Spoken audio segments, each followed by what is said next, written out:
where Heretics took the win. And I think that's going to be the main thing going into this match. Sure, you could talk about compositions, you can talk about the superstars on the stage, but ultimately the difference is pressure.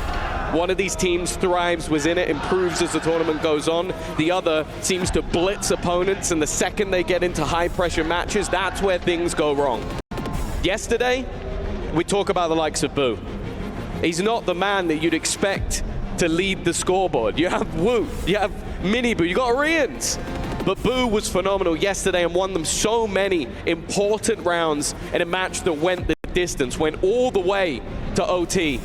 And that is the map that Fnatic have chosen as the initial battleground. That is a map that has been their bread and butter for an insane amount of time. Never really adapting, never changing their composition because they are comfortable in what they're coming in with. Oh, Lotus set up for us. As the drum fades, it's time for the pistols to make some noise. The barrier's about to go up. And for Team Heretics, a chance to correct the history books and how they've been written so far. Fnatic on defense. A quick start for Heretics as they group up towards this A site. No control behind. Not playing with that Sentinel. They need to be a bit more direct when they set up these plays. And Mini Boo, that's exactly what he goes for. But a quick shot from Chronicle puts the numbers in Fnatic's favor. And they need to trade this one out. Crash is looking to upgrade, but it's Chronicle already! We've spoken about this man as a potential MVP, and he looked to try and ace the pistol, but he'll be shut down.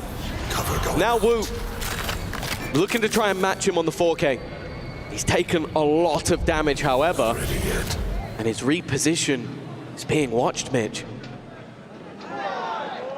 Oh, they've come back together, and it's the Sheriff. Only the one body shot needed to close that out, but it's all eyes on Chronicle. That round was unbelievable. It said they need to trade it out, and yeah, he got a 1 for 3 after that initial fight. His teammate going down, the flash only blinding him for a millisecond. Spike down. Even a collateral in the mix. Round 1, and we almost got an ace on the board. And that's a strong start for Fnatic.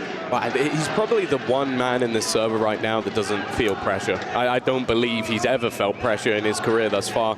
Obviously the most trophies under his belt.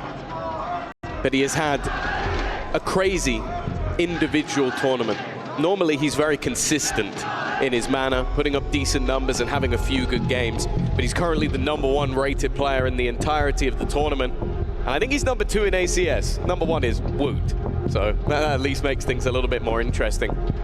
But as we talked about, for Fnatic, I have high expectations that he will perform today. We've seen it, pistol round, 4K already. It's the other side I'm worried about. Is the occasion going to get the better of them?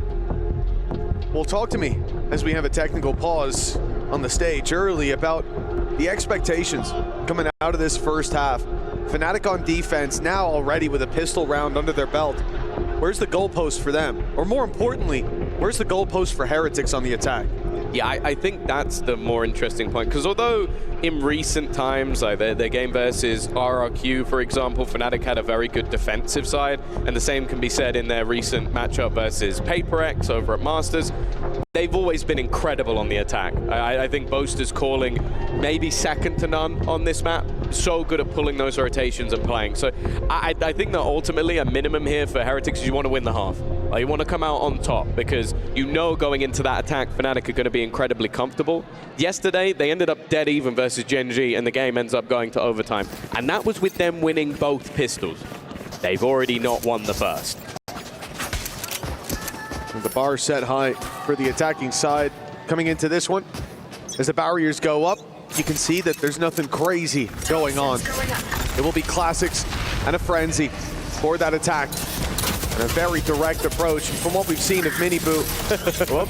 When he's on this agent, he is throwing himself at the opposition. Damage done to Boo, already decayed deeply and eliminated immediately after damage dealt by Chronicle. And 2 picks, not bad. Let's see how much more Riyadh can get those 60 HP stuck in the corner. And an easy tee up for a closer, 2-0. Fnatic starting strong on Lotus. Yeah, not much expectation in that round, of course. It was a minor investment with an attempt to get onto the site and get that spike down. Something that was very difficult in that last match as well for Heretics to deal with was this Senti Viper combo. I think Munchkin played a fantastic game yesterday. And they're already, you can see they're testing things out in this low round of let's try going through this util. Let's see how far we can get, how quickly those players will trigger that utility, and if maybe there's a cheeky play to be had. Because that's what worked for them with this more aggressive initiator comp. It was disrespecting that double controller. Well, this wouldn't be the round to follow up in it. You typically want to play that bit slower, but with an off-in play for Kayak, there's danger lurking. That danger's on the C site, though, leaving Crashies a little in the open here on A. Caught by the contact play, but Heretics still spreading the net thin. The spike around the middle of the map. They can take this wherever they want. I think a B split, most likely with that space conceded. Fnatic have already filled in that space towards the A site. So a push there be very detrimental to Heretics' chances indeed. And you know, seeing that operator in play, if they can manage to crumble a site, there's a good chance for an early save call out of Fnatic. Oh, that's not pretty. I'm out of here. Alpha up against a fellow countryman, but not a teammate. You kind of expect slightly more risks being taken in this round for the defensive side with the low buy, but the remaining weaponry I don't think is going to be thrown into the wind. The Guardian can go. Boaster can try and make this one interesting, but the operator alongside that Phantom are likely just to be kept. The time for spamming very much over. 11 bullets left, nothing to reload back into that rifle, and you know, the Guardian could be thrown away, but also decently useful if they can keep it for the next. The other players most certainly, as you said, they're much more passive, and this is what we were highlighting. You make that bigger investment, your margin for error is much lower, and once the early game doesn't go your way, it's all about the save. For Fnatic, strong economic start. They gave themselves a chance at this one here, but for Heretics, the same can be said. 5 players alive. That's a great bounce back for the attackers. Yeah, no, they're going to be very happy with that. It's an opportunity to get that extra economy early, and not have thrown too much away in this sort of round and have vulnerabilities. And then the other side of things, it's you have a little bit of a buffer. I also just think for Heretics, like getting on the board early it is fairly important.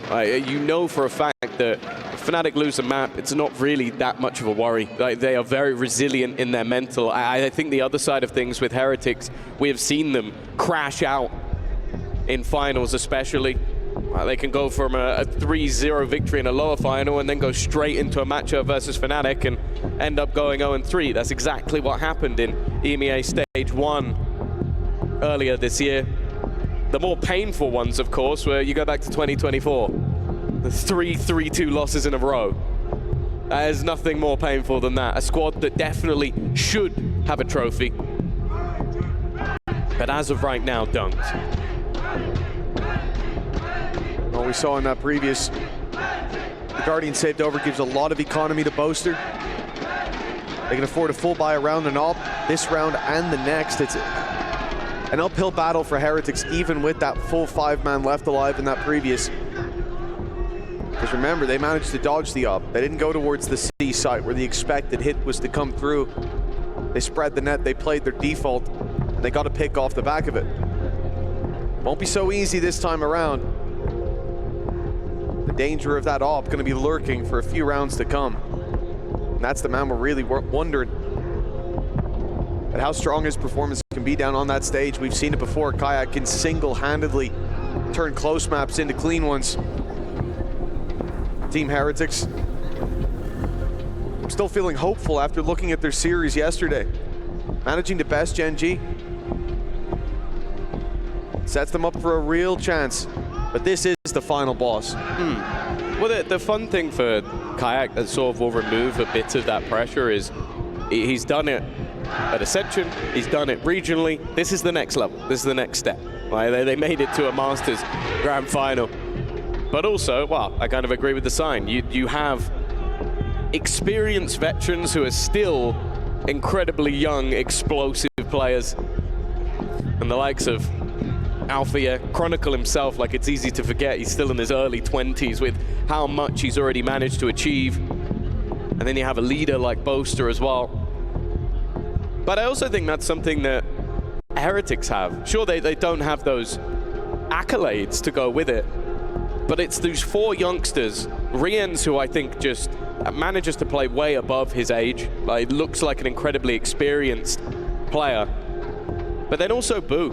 It was a very interesting interview that we saw in this tournament where he was stating that, what was it, Mini Boo cried for an hour after losing that defeat, and in that time he was laughing. He was laughing at his brother and the emotions that he showed, because for Boo, he believed that once it was done, it was done. So even yesterday's victory is not going to be playing on his mind. We mentioned the stories of curses and the stories of overcoming the team that set them up for failure. But for Boo, that has never really been a problem. The man is ready to get right back into the server and play once again. Fortunately, it does seem like he is the man that maybe is suffering a little bit at the moment from this slightly extended break. At least let's get this out of the way in the first map, you know? Get it sorted. We can get back into the action. Exactly. Smooth out those issues early on.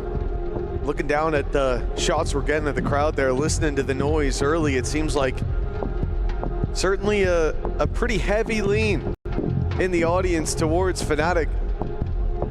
I think Heretics one of the better equipped teams for dealing with that. They don't need to have that crowd on their side. As the rounds build up, you think about the video that we played before we got into this. Even Boaster said it himself. When it comes to the map pool, it just looks stronger for Fnatic. But if you do think about where Heretics can find that dub, you think about Sunset, that map number 2. Yep. Solid for that still being in the pool. You go to Icebox afterwards though, favor goes right back to the other side of the stage. It's a weird one because I think no matter what, the map pool, for the most part, I'm going to be favoring Fnatic. Like everything Unless seems to lean their sunsets. way. You're talking about experience, you're talking about depth of map pool, you're talking about performances this year. They are the favorites, there's no doubt about it. And for Heretics, they have all that additional pressure. They are quickly becoming the team that couldn't quite make it. Oh wow, we got celebrities in the crowd. Very handsome celebrities as well, wow. Pal and Yumpy, of course. Or Yumpy and his pal. Yeah, that would have been better. They're going to be keeping an eye on these two teams, of course, in a very short amount of time. We'll be back in EMEA and they'll be having to try and beat them out. But we are back into the game. We're ready to get this grand final back on track. And if you're just joining us, it is the first full buy of the match. Yes, the entirety of Fnatic armed to the teeth. Guardian saved over from the previous giving economy, and I said it was to Boaster, but he actually dropped one of his teammates. Chronicle still carrying forward that healthy bank account. And Kayak roaming around. Early on, ready for the C fight. They set up the one-way smoke. Now Boaster's left to hold that control. Kayak comes into position, and with this contact play, Heretics haven't taken the space. Good thing is that wall should provide them a bit of protection. That op not given away. I don't think it's fired a single shot. Heretics might not know that it's in play, but certainly could suspect it. The steps heard here. Miniboo knows there's a player on the other side of this wall. They're shoulder to shoulder, and it's Miniboo to topple Crashies. Good space now for that B split if they want to go for it. The rest of the players shifting into position, but they weren't outside the gates. He's alone for now, and Alphayer takes advantage of that isolation. Yeah, this time winning that battle. That was the toppling domino of the previous round that ended up forcing a save. Instead, winning that fight. But the time is against Heretics here. 30 seconds left as they look to split in towards the site. Smoke will be coming down. Kayak will try and hit the timing shot, but nothing found. Post plant looking likely, but the nade could make things awkward. It's going to force a reposition. Time is low, but not low enough. With Fnatic not being able to push them off that plan. Question is, do Heretics keep pushing, keep taking space? And they do. It was into the op for a moment, but once the stun fades, once it subsides, they give that space right back up. Boaster grabbing himself one alongside Chronicle. They can now press through that door. and really put the pressure on from almost every side. The thing is, Heretics have found the one angle that was open. Benji gets taken out by the op, but Riyadh standing strong. They've got a firing squad set up, and it's Woot left to do the damage. Kayak can take him down. 12 HP left. The defuse tapped, and Kayak drawing him into a fight, but it's Woot firing right back to equalize. Oh, the Turkish duo already on fire. That was what, a 2 versus 4 scenario. Yep. Riyadh with, we were watching from Woot's POV, but he was just a passenger. It was the immediate double tap of players as they looked to try and round that corner. And even then it was left down to Woot, and he just about managed to escape. I think he may have even used the blast back to his advantage just to get away. An early high impact round for the side of Heretics, but with that save just a round or so ago, Fnatic are still buying here. Not going for the op this time, just seeing how disruptive that utility was. They're not going towards C early. That wall's robbing them of any real angle. The Heretics taking the space in the back of it. Instead, it's a idea to punish that space take with the Odin spamming through the tree, and Heretics are taking this in the other direction. They're moving towards what was previously either a one-way smoke with Boaster holding or an operator on the angle. Instead, they will have an easier time getting up the first choke point, but into the C site, they'll be diving right onto that Killjoy utility, and now Chronicles rotated in. A snake bite ready to bloom alongside his orb. He's definitely under pressure, but it's the other side of the map where the fight is coming in. Chronicles' early numbers have allowed him a Viper's Pit, and they're walking right into Alfia, or maybe he's walking right into them. Woot winning that battle once again. The Viper's Pit of Chronicle, he's had to leave it and will only get the one. Heretics have dealt with that incredibly well. The question is, I was going to say, are they still going for it with that amount of damage? They don't know about it, but it might be the right call. That would make things much easier, but as you said, they don't have that info to fall back on.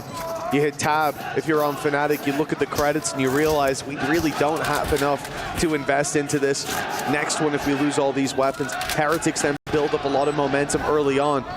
They can't afford to take that risk. Fnatic are on the other side of the map. The weapons will be carried through. An attempted buy in the next, but already the danger dealt with. They went into that Sentinel and quasi-Sentinel hold. They got past the Viper utility. They dealt with Alfia before they even got near his, and then the Viper's Pit is stood alone, surrounded. They push around and through it. And that's enough to cause the save on the other side. The lead now there for Team Heretics. Well, I think the big thing as well is you're going to look at Boo's stats right now and go like, well, he's not really done too much. But him sort of just being on the other side of the map held 3 players there. There was normally you'd see that rotation back through B fairly quickly, allow them to get into position and help. But realistically, the second Alfia went down, it was, can Chronicle hold on to a pit that they're already past? And the answer was no. You could see he tried to retreat, he tried to get away. So Boo managing to hold them there did so much. Now they're going to challenge for this control again. Fnatic continue with their purchases. Ults dissipated, but Alfia at least is close. However, the same can be said for Riyadh. A Rolling Thunder in a late round scenario would be wonderful. Could work wonders for this squad indeed.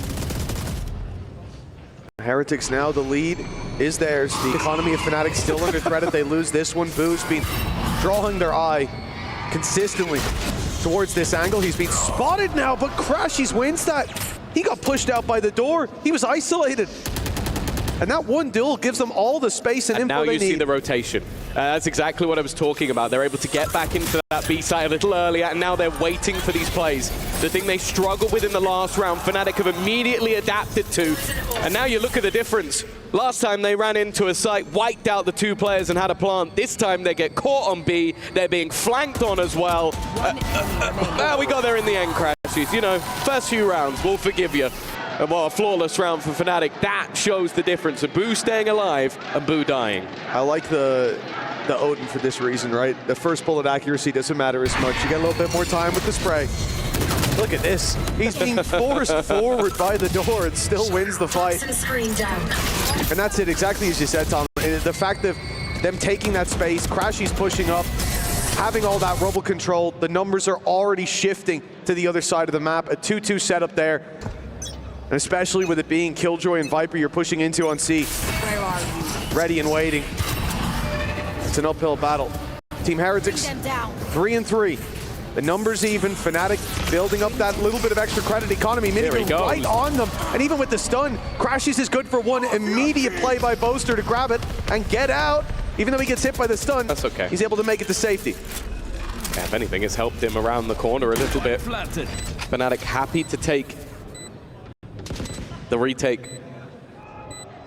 Ultimate's unlikely to play a part for Heretics, but a singular kill for Alfia could get the lockdown on line and really put the pressure on them.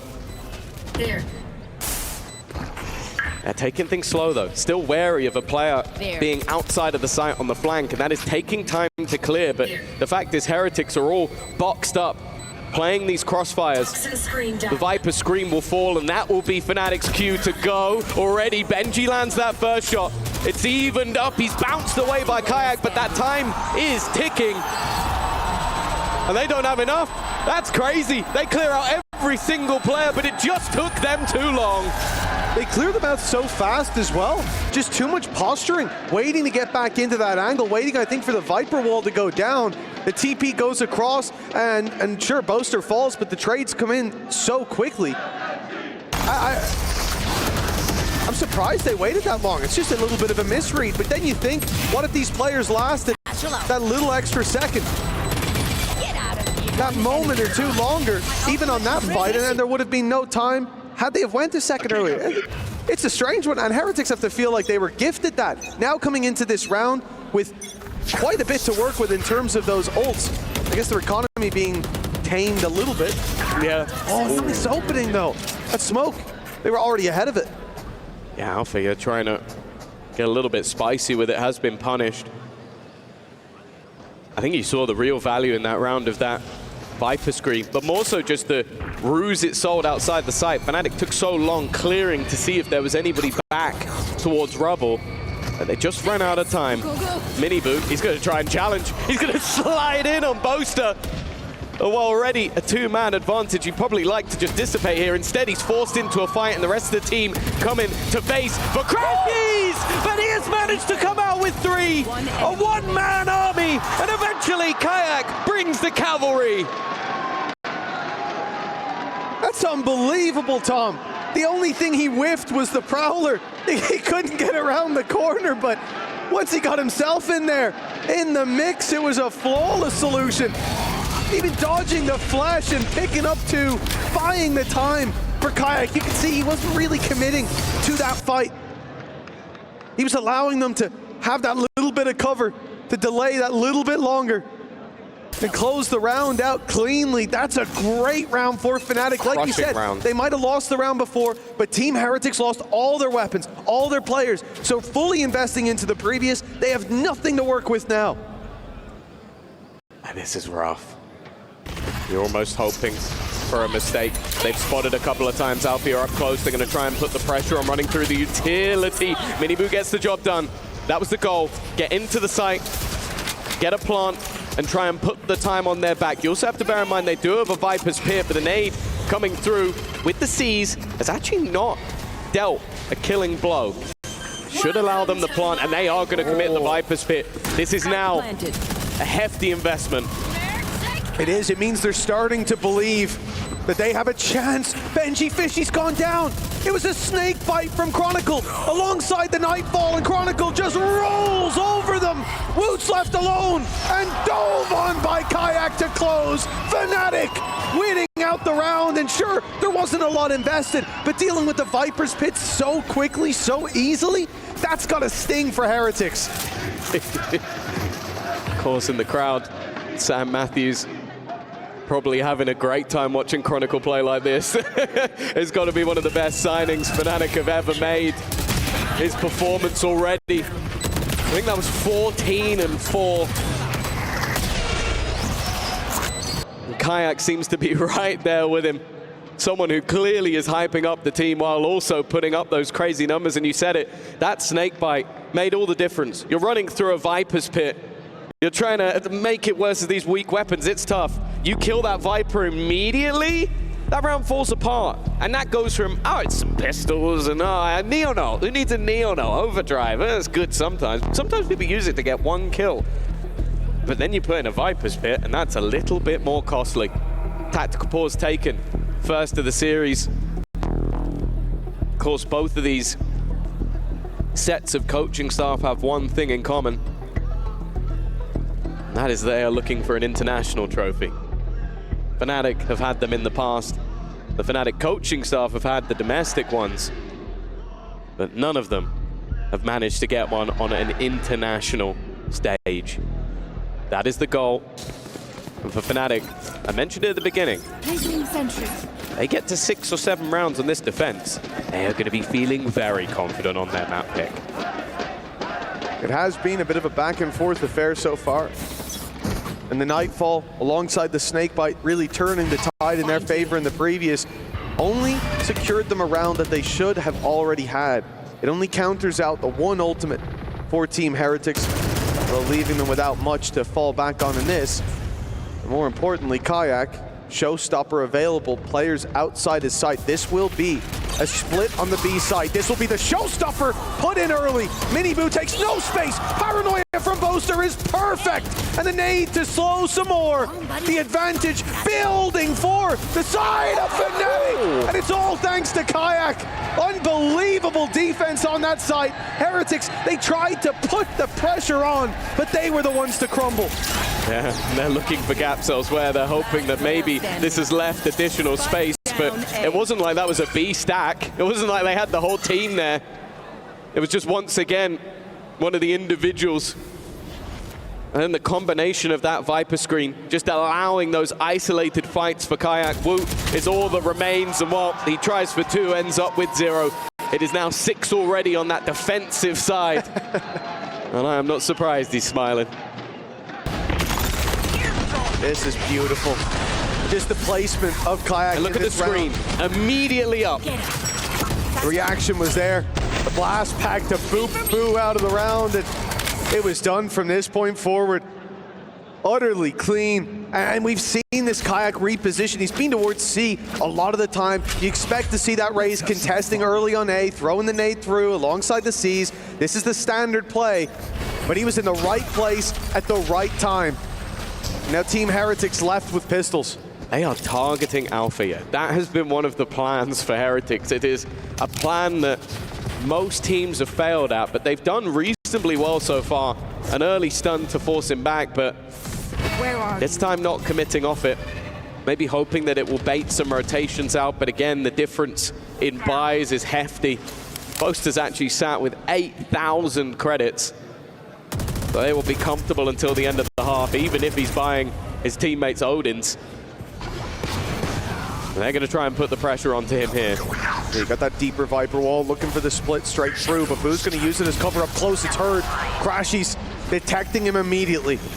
No jump from that Omen, but his smoke is still there. It allows Miniboo to get up top. As the smoke fades, Chronicle, the one left with the challenge. It took a moment to get there, but not long enough for the pick to come through on the other side, and the recovered weapon. Enemy remaining. Well, it's on a 49 HP player. It's an Odin, and that's usually where you need a little bit more time spraying away. Another round for Fnatic. It was slow. It was back and forth. Heretics had the lead at one point, but now Fnatic have the reins.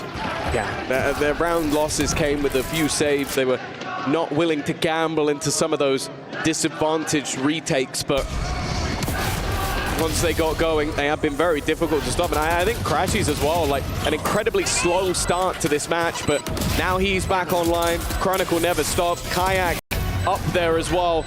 It is a recipe for success. And now even starting to have a little bit of fun with it. Mentioned if Heretics were going to compete in this map #1, I felt like they needed to win the first half. They'd be lucky to be close. And a gap of 2, a pistol and follow-up, and that'll only put them even. This has gone from a daunting task to perhaps an impossible one. This is what made the difference against Gen G, that TP from Boo, but it doesn't change anything this time. He's shut down. Miniboo follows his brother to death, and Benji Fishy trying desperately to hold that mantle high, but he is put to bed. 8-4 at the halftime. Fnatic have found their form. And for Team Heretics, it's looking bleak. We'll see if they can find hope after the halftime.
Well, before we went to the break, Tom, you said that you wanted to see Heretics win out that first half. Now, unless my eyes are playing tricks on me, it's not quite a victory there. No. Half the rounds that Fnatic put up, 8-4. Moving on to their defense, fair to say that things aren't looking too good for Team Heretics. Look, it's map 1 of a best of 5. It's your opponent's choice. You kind of expect to go into that one and struggle.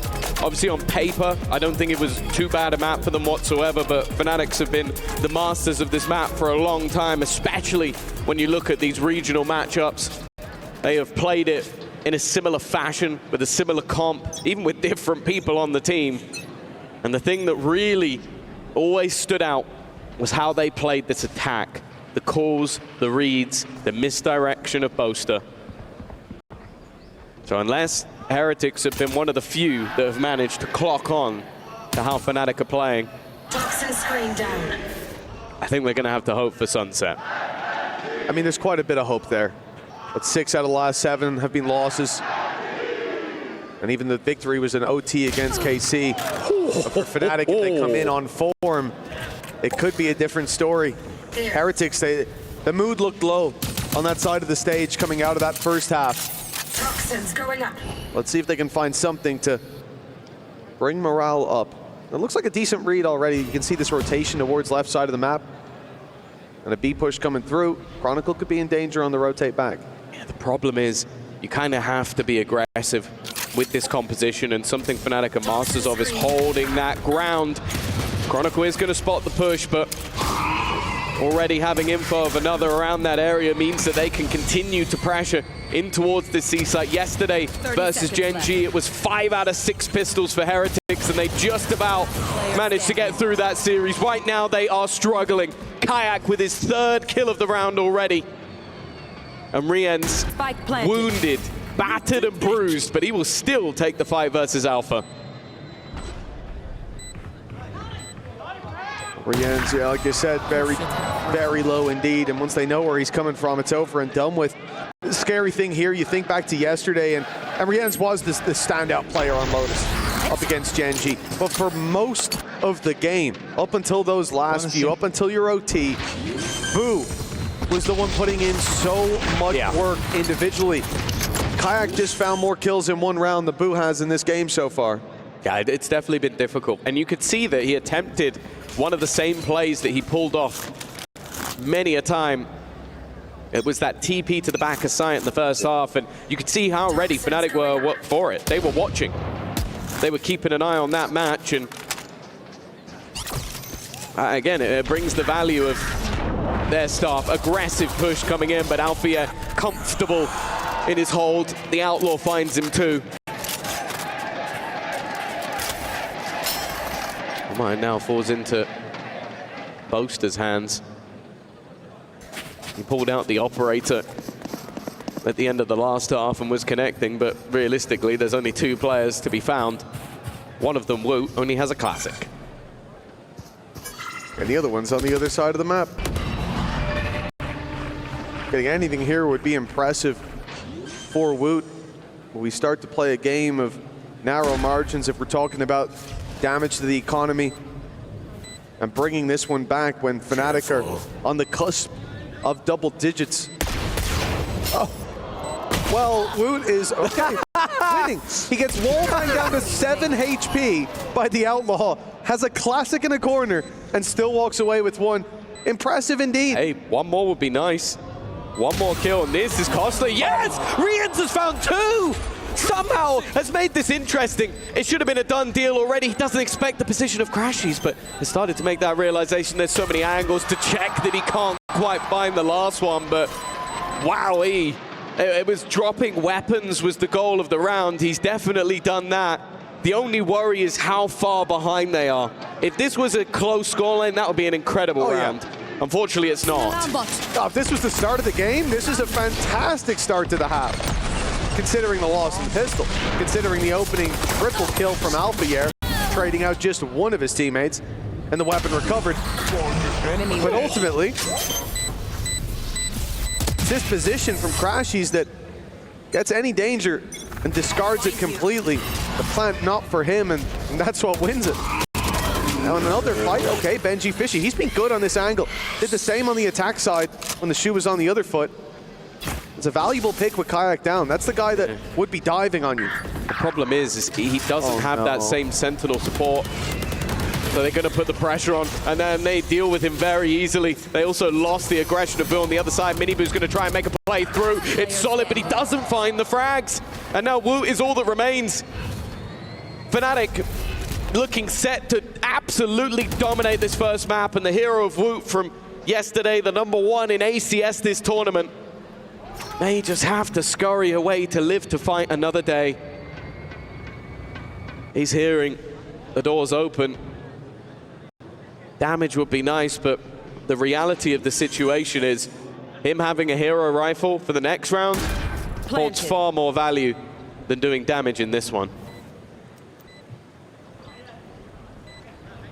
Still, where is he going to go to save this? As we can see, he has nowhere to go safely. The A site would be at least a solace for a moment, but they would have caught up with him eventually. The net was spread thin, and they were clearing the map section by section. This is full control for Fnatic, and like I said, the next map, there's promise there. Fnatic had first ban, so I'm not coming in thinking, oh, well, maybe they left Sunset open. They had to get rid of Pearl. Somewhere Heretics are good is Sunset. Somewhere Fnatic have struggled consistently is Sunset.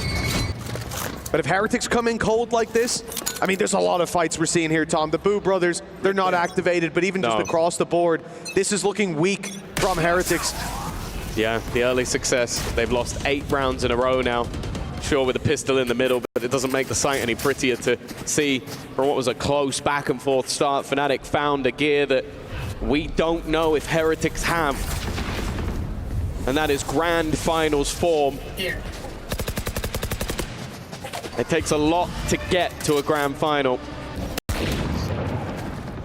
But it's a whole different ball game to win one. Well, just look at the buy. This is to try and stop Fnatic getting from map point.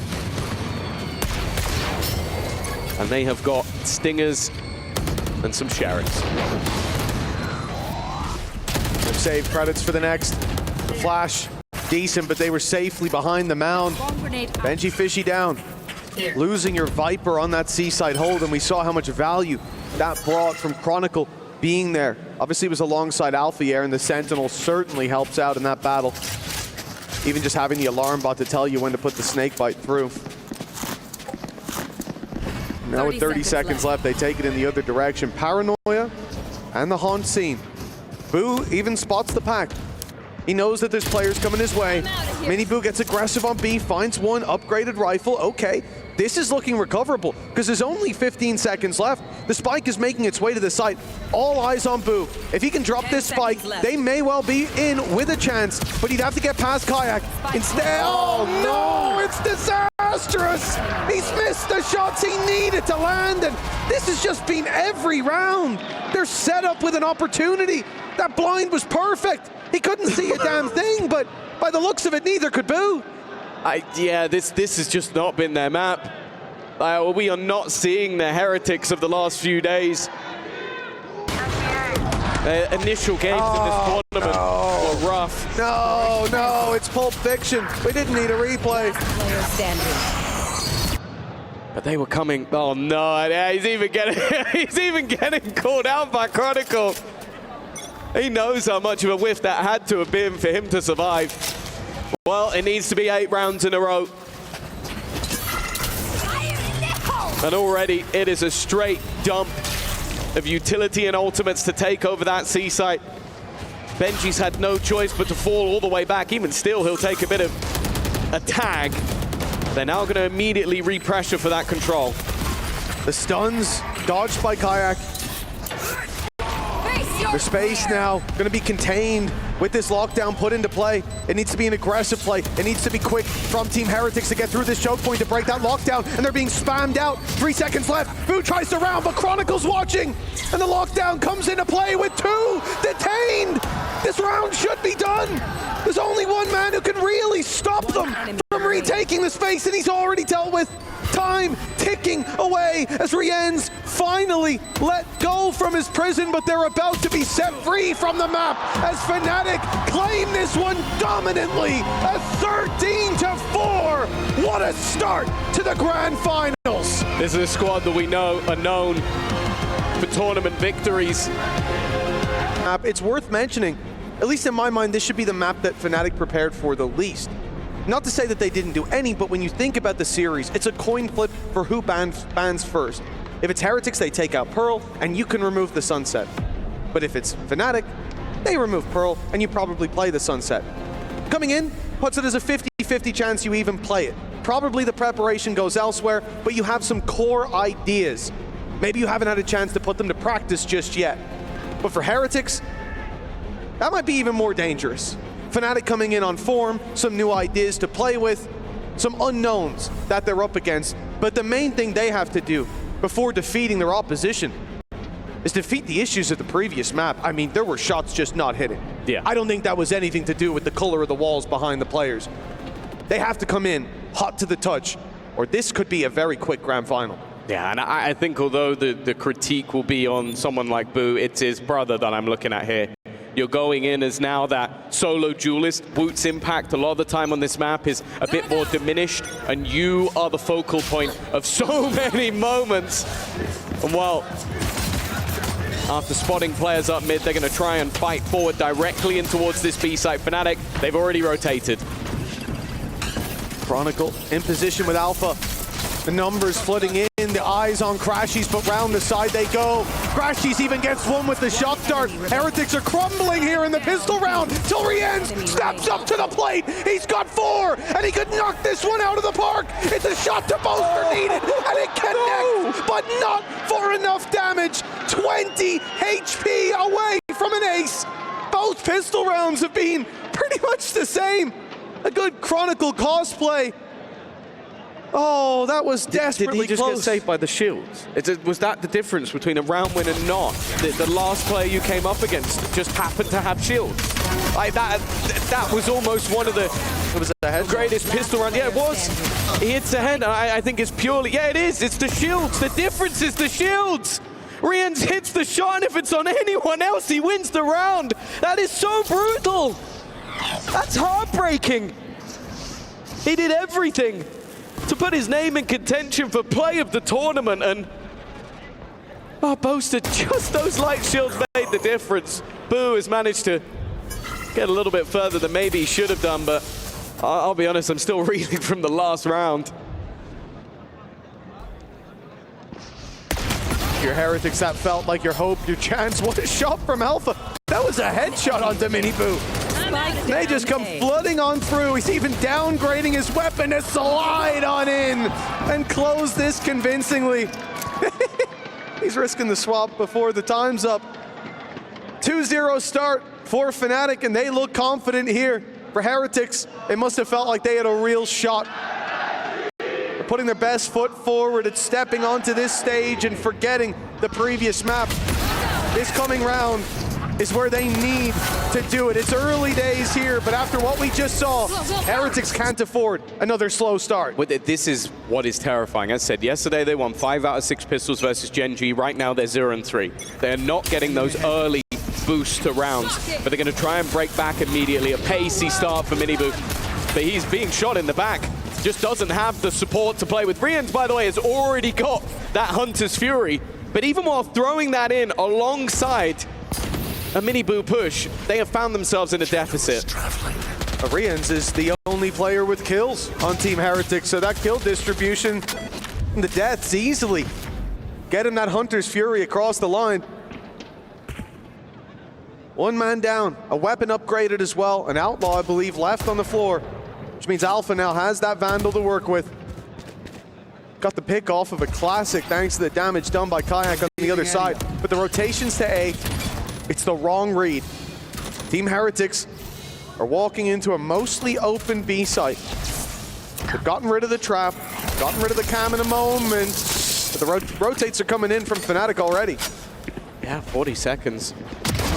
If they are to make a move back, it would have to be off Boo, and cover going down. He's already managed to catch one. They're going to try and pressure him, but I'm saying he's holding his ground, but Kayak still picks him off, even with 6 HP. Chronicle also finds Benji. This is looking like another bonus round that might just be going the way of Fnatic, and all that stands in their way is Riyadh, and this time he can't even make it too costly. Fnatic off to another hot start. 3-0 on the one map within the pool that you would put in Heretics' favor. They need to wake up. And they need to wake up fast. Even the yawning breach spray on the floor. Fnatic are letting them know that they're asleep at the wheel right now. And look at some of these fights. All of these fights, in fact, they're risks being taken. They're individuals dueling when the advantages are already found. And I think that just goes to show where Fnatic's headspace is at right now. They are the better squad. They're hitting their shots. Their opponents are not. They're taking the fights, and they're winning them. For Heretics, it's hard to find a solution to that, and they're going to take their time to try to come up with one. Yeah, Fnatic matches are known as some of the most stressful in history. Some of the greatest comebacks we've ever seen are off the back of this team, but this grand final so far has been a walk in the park. They've had tougher scrims than this.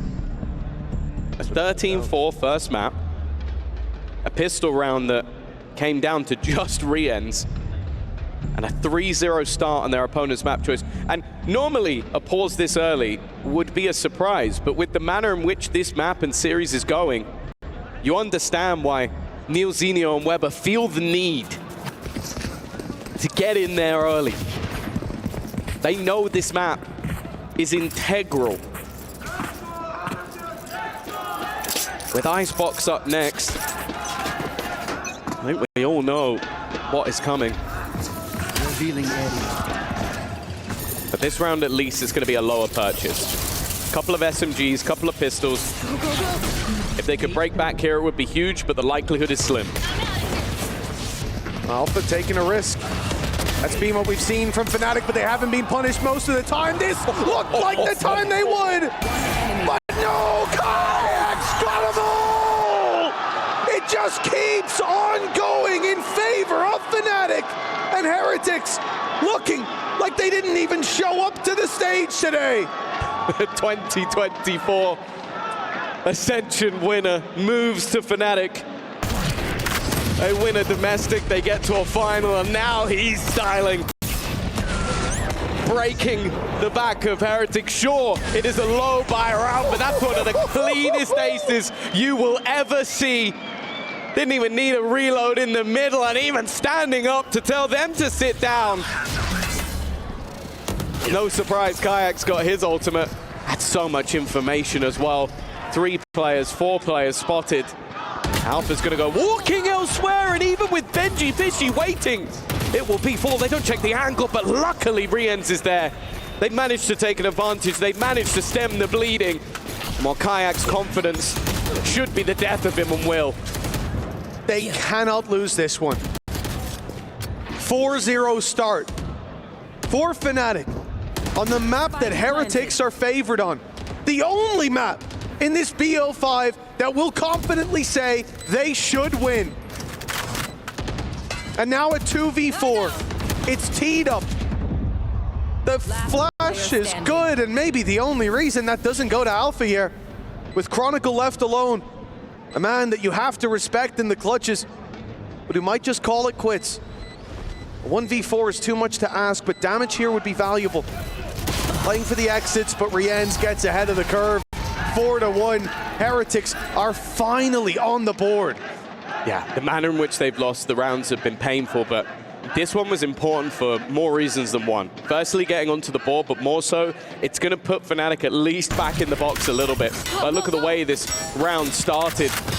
It was hyper-aggression. A lot of information, and even an opening pick onto Benji, but they recover, and they catch the aggressive positioning of Fnatic. Even look at the way Kayak played. He was disrespecting his opponents, and at least now might have to respect them just a bit. Already, Alpha's aggression punished once again. It's a solid Hunter's Fury. That has done so much damage. From here,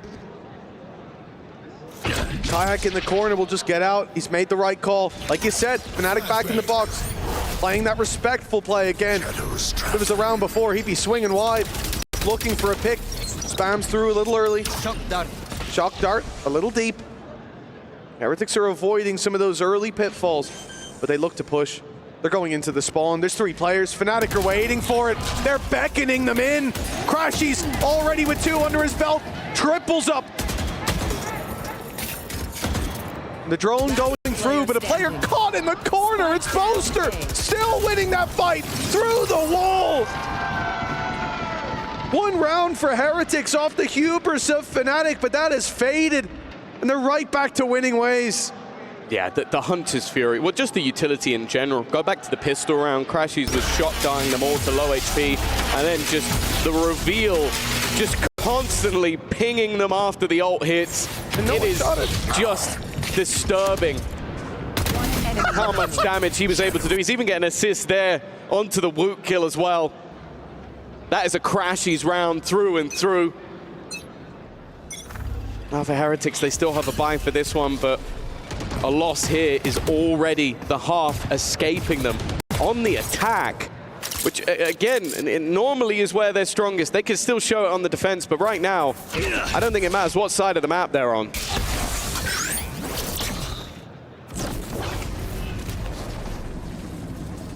Oh no, look at the minimap. Look at where Fnatic are. Look at how many of them are towards that B side, and it looked like Heretics were looking to accelerate into a B split. They don't, but they have that mid control still as Kayak pushes out. They're looking the other way. A rare miss, at least in this series, certainly for Kayak. And that gives Heretics another chance, still in the 5v5, moving towards the A site. Utility online for Woot, but Cypher on the other side of the map. That trip on short's gonna stay online, even if this null command comes into play. It seems like the plan, at least initially, was to play off site for that exact reason, in case it was a pacey hit. Instead, though, this has been so slow from Heretics that the rotations are going to be coming in. A chance to spam some ultimates, the Steel Garden potentially going to be used for the post plant with that utility being taken away. But just look how fast behind them The two duelists of Fnatic are already encroaching on their backline. It's been spotted at least. Miniboo's going to join his brother, try and help out, but the shots just aren't hitting. Eventually, he will get one. And now the steel gun has gone in, but this ultimate from Alfia still becomes a point of damage. He can keep using this, clearing these back angles. Another comes up for Boaster. He's running. He was reloading it, but even still has found the kill. And they take their guns away from a moment, but it makes no difference at all.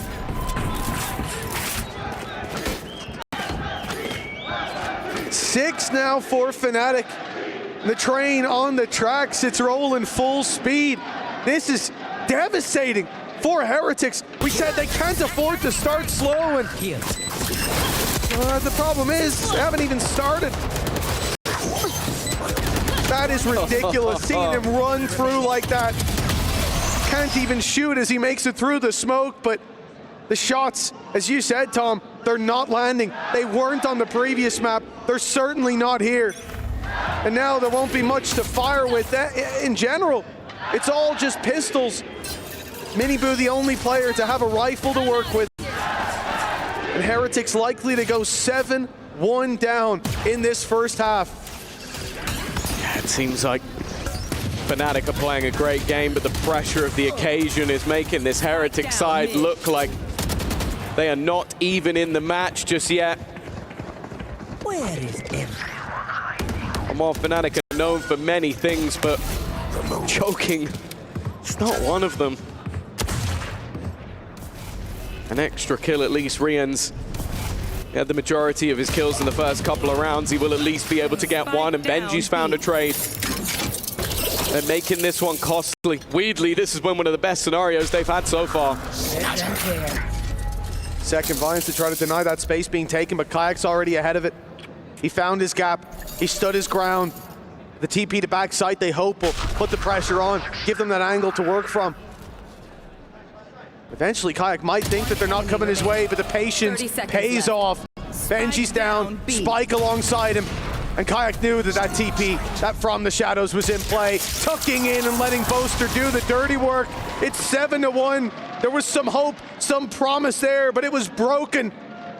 And it looks like Heretics broken alongside them. They need to dig deep to push themselves back into this map, back into this series.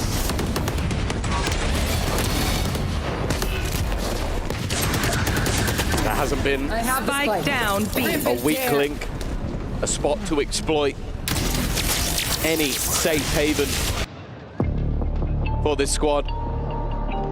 They took their first pause in this map at 3-0 down. The second pause is being taken going into round 9. You could join us right now, not see the scoreline, and know exactly what that means. This squad, filled with youngsters, has been in so many grand finals. But when stuff like this is happening to you, one of the cleanest aces we've ever seen, but in this tournament, it's right at the top of the bill. It becomes so much more difficult to try and dig yourself out of that hole. We can go back to previous matches they played. EMEA Stage 1, lost 3-0, Champs Grand Final, Shanghai Grand Final, Stage 1 last year, kickoff. They've had many opportunities to finally get themselves a trophy. And although there's no doubt the caliber of this team, when they get to these moments, it looks different. Well, this is it, out of the pause. The mid push was the call. 4 players sent that way, only 3 remain. An immediate shutdown as the split through market is undeniable. And the B side under threat. Double trips, waiting for that full dive, waiting to catch that Neon. But with Chronicle down, those trips go alongside him. Alpha standing alone, and he falls just the same. 3 versus 3, as the spike can now be planted. But a deep drone used first to grab that extra intel. Oh, an aggressive Hunter's Fury. Oh, he's almost hit Boo, but that's about it. trying to find at least a little bit of information, even if it wasn't the kill. Two players coming around the corner. Boaster has already made it in, and now all that remains is Boo, but he's done well, but not well enough. It's close, but no cigar. It is another on the board. 8 rounds already for the defensive side of Fnatic. And even though that was a decent attempt, a decent recovery from Heretics, they just can't quite get it over the line. It's always the way for these grand finals, but never quite like this. One enemy remaining. After defeating Gen G, a squad that beat them in a grand final before, they faced the team that did it twice. Third time lucky. That was the hope. That hope turning to a dream that will soon be forgotten as their flame of ambition is dimming on that attacking side. Hello. A deep push from Miniboo, but again, they will be shut down. Opening picks for Fnatic. And now just pistols that remain, a stinger for Benji Fishy, the best hope that this squad has. It seems like Fnatic have places to be. That totem ready to be filled with their key, their name immortalized as the first ever victor in VALORANT, unless Heretics have something to say about it. The fact is, a best of 5 is always a marathon and not a sprint. But they have got themselves very far ahead. This round looking unlikely. With a man advantage, weaponry advantage. Okay, the ults are about even, but that doesn't help anyone. The HP of a few players is low, but we're clutching at straws. Yeah. It's hard to find hope. I don't think any will be found. It has to be created by Team Heretics. Ice wall in play, has to be baited. That could buy them some time. Plank coming through. They've got a bit of delay to work with. The Thorns on the site already. That shock dart, though, it takes down the planter. At least the spike is on the ground already. A 4 versus 2, though. Boo and Benji Fishy need to dig so desperately deep to get anything done here. And a double from Boo, it's admirable, but in this situation, it's just not enough. Yeah, getting them low, like doing some damage in a round like this. Take this round in isolation, and it's not bad, but we can't do that in the grand final. It's still 9-1 for Fnatic, and it is a map, as we mentioned at the beginning of the day, if there's a map that Heretics have to win, this is it. They showed that they were impressive on the defensive side of this map versus RRQ, an 11-1 defensive side. They will almost definitely have to repeat it, but can they at least give themselves some wiggle room? These last couple of rounds can help them if you believe in curses. And look at this sprint through already. It is so damning! Extra info off the Hunter's Fury, and 1 man left alive. Chronicle seeing him with the hat off his head. This Team Heretics have only Rien's. All hope resting on his shoulders for this half to be even slightly recovered, and Chronicle the one to put him to bed. 10-1. This is looking worse than the map we came in saying Fnatic were favored on, than their first pick. Well, I talked about them banning this map, Tom. They could have picked it. Well, the crazy thing as well is you go back to the analyst desk just before this match. BBL coach Pal was talking about how both teams have sort of top-loaded this series. They have put their best maps at the beginning. I hope that's not true. They want to get off on the front foot. Well, it seems like right now, Heretics need to win Icebox just to survive in this series. They are getting slaughtered. These rounds are barely lasting more than 20 seconds, and it just isn't stopping. Kayak with another triple to add to his collection. It will join the ace he got earlier in this game. And while Boo now stands between them and the second most damning half even possible. He's at least got 1 for free. Crashy's a little bit lost in the source, but look at the spike They're even blocking it ready in case he tries to TP. Fnatic are so far ahead, even just in the mental game. Shadows traveling. He's not even going for the TP, at least not yet. Now they've spread the flash through the smoke. That's what he's waiting for. That's his chance. An angle around that smoke. Chronicle down, but the spam from Kayak is too good. This guy is too good. And Fnatic 11-1 in the lead. The map that should have favored Heretics, and they barely got around on the board. Disaster spelled out on the stage. Let's see if they can bounce back after the break.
And we're back with Fnatic 11-1 in the lead. They are looking hungry for that international trophy. They want to put their key in the slot and raise that trophy high. And it looks like they are very close to doing it. Team Heretics asleep at the wheel so far, Tom. 5 rounds across 1.5 maps of VALORANT, this one of which favored them coming in. This is disastrous. Yeah, the difference between first and second place is $270,000. It is a ludicrous prize pool, $500,000 on the line, but the worst thing about it for Heretics is they lose this map and they're going to start imagining Boaster twerking while he crushes their key. It is a nightmare that they'll be living for years to come. And for Fnatic, they are proving why. For a very long time, they have widely been considered one of the best in the world. Go, go, go. They are a team that at times are impossible to beat.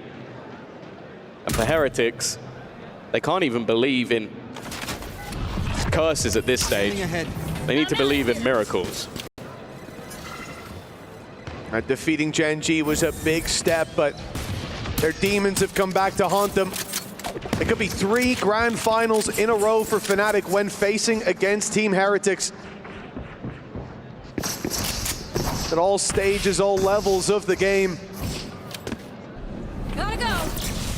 This won't cement it, but it will certainly set up a near impossible task if they win this map. Now Team Heretics, they've lost the opening, and that's not pretty. None of the shots bar 1 or 2 land in favor of Miniboo. Everything's going Fnatic's way, and that causes panic. It causes rotations towards the other side of the map. But the spike is retreating. They are pulling back and sending this into the B site where they've taken all the space. At least a punish onto Alfier seems possible, but even that won't be connected by Heretics, Tom. Maybe we rely on Riyadh's acing this one. Don't know what you can rely on other than that. think he got more kills in that round than some of his teammates have in this map. 10 seconds left. It is a bleak outlook, but one that they have to try and dig deep and find something, but all they found is a bullet to re-ends, and now another hero is needed. Benji Fishy at least gets one, but a 1v5 ace to take their first pistol. Let's just say I'm not a believer. He's gonna fall to the force, and might to Fnatic, a 12-1 domination.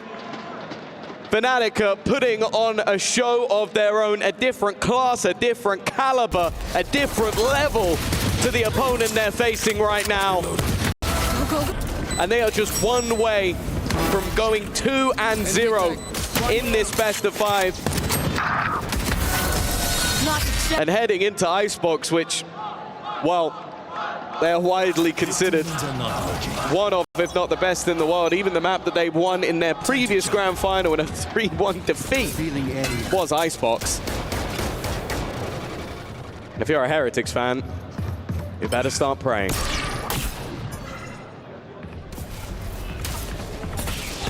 All prayers to Leo Farrier for this one. Oh, it's dominant, but of course they only have the pistols, but it is a force buy up. They put the shields in. They tried to give themselves a chance to swing back at their opponents. It's a bruise. And indeed, the TP out. Heretics will soon connect the pieces of the puzzle. Boo, he doesn't know whether to stay or whether to go. As they're about to round the corner, this Sheriff needs to do so much, and it gets almost nothing. Fnatic, 3 versus 2, a rifle for Miniboo, a stinger for Woot, and all hope now rests on their shoulders. Normally they'd be the players you'd want. One enemy remaining. Miniboo has no idea. Woot, #1 coming in, but there is nothing he could do but stand between the might of Fnatic. They have walked into their opponent's ground, and they have left it desolate and bare. Well, it seems like Fnatic's strength befits a crown, and they are now just 1 map away with their home ground. A bias right now. Are they on the Fnatic payroll? It's just a bleak outlook. If Heretics come in and win this map, it would be a shock. And that's what they need to do. They need to shock us, because so far they've been shocking. They have been battered, they have been bruised, and they have not been themselves. And for Fnatic, they are proving why they are a team that has international titles. They're proving why they're the roster that got the back-to-back that no one else has been able to achieve. And they are proving why they might be the first ever VALORANT roster to make it onto the totem. And more importantly, which for VALORANT fans is something you might not be too aware of, with the Club Championship, this will be their first points and first victory, which is so important. If you want to be the club that takes the dub, you need to make sure you win one of the games. Well, right now, they already have half their key pressed in to that totem to be immortalized for history, and Heretics have got to pull them down off their high horse if they are going to turn this series around. Well, the Crusher is calling out to Team Heretics. Their key seems to be set on a path. A comeback needed. 3 maps in a row, and they start with what could be the strongest. On the next, Heretics have stolen the old composition of Fnatic, but on this one, a slight change. The KO in play instead of the Sage. They won't try to match Fnatic pound for pound with that comp, but with any comp, almost any team will struggle to match Fnatic on this map. Starting out, Miniboo's being caught on the Omen. I wanted to mention that a focal point of their Icebox when they managed to beat out RRQ was him dropping 30 kills over on that Omen. Thus far in this series, Heretics have won 0 of the 4 pistols on offer. It's not the greatest of starts in this one. Alfier already being spotted, but can afford to fall back. Also taking a lot of damage, even just from the orb. It makes these kills so much easier for the likes of Kayak, who hasn't needed any help throughout this series so far. Damage done, snake bite in, Wook gets tagged on the way out. The decay almost drops him. Kayak on his third of the round. Shock Dart kill! And Kayak closing another 4K in a pistol round. It was Chronicle in map number 1. It's Kayak in map number 2. And Team Heretics, every round they lose now is a step towards defeat. Kayak's story as well.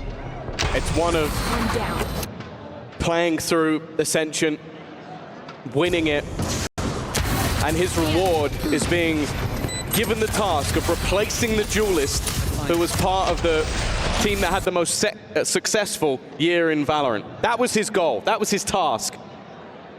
And boy, is he doing a good job. 4 kills in the pistol round, an ace in the last map. If it wasn't for Chronicle's tournament success, he'd be a shoo-in for the MVP, but it's definitely still up for grabs. For Heretics, they've claimed the orb. Oh, sorry, the defense have claimed the orb. They're now going to go battling towards this A site. Normally the easier to get at least some space, but Crashy's from the same spot as his teammate in the last round will find the opener. Oh man, the reveal not shot again. We saw this on the previous map where the Hunter's Fury reigned supreme. A few picks back in the other direction, but only classics left in this 2 versus 3. They say in suffering you find your true strength. Well, Heretics may come back very strong indeed because they are suffering right now. Boo! He finds one, but there's the wall. It's popped up, and that may prop them up for the victory.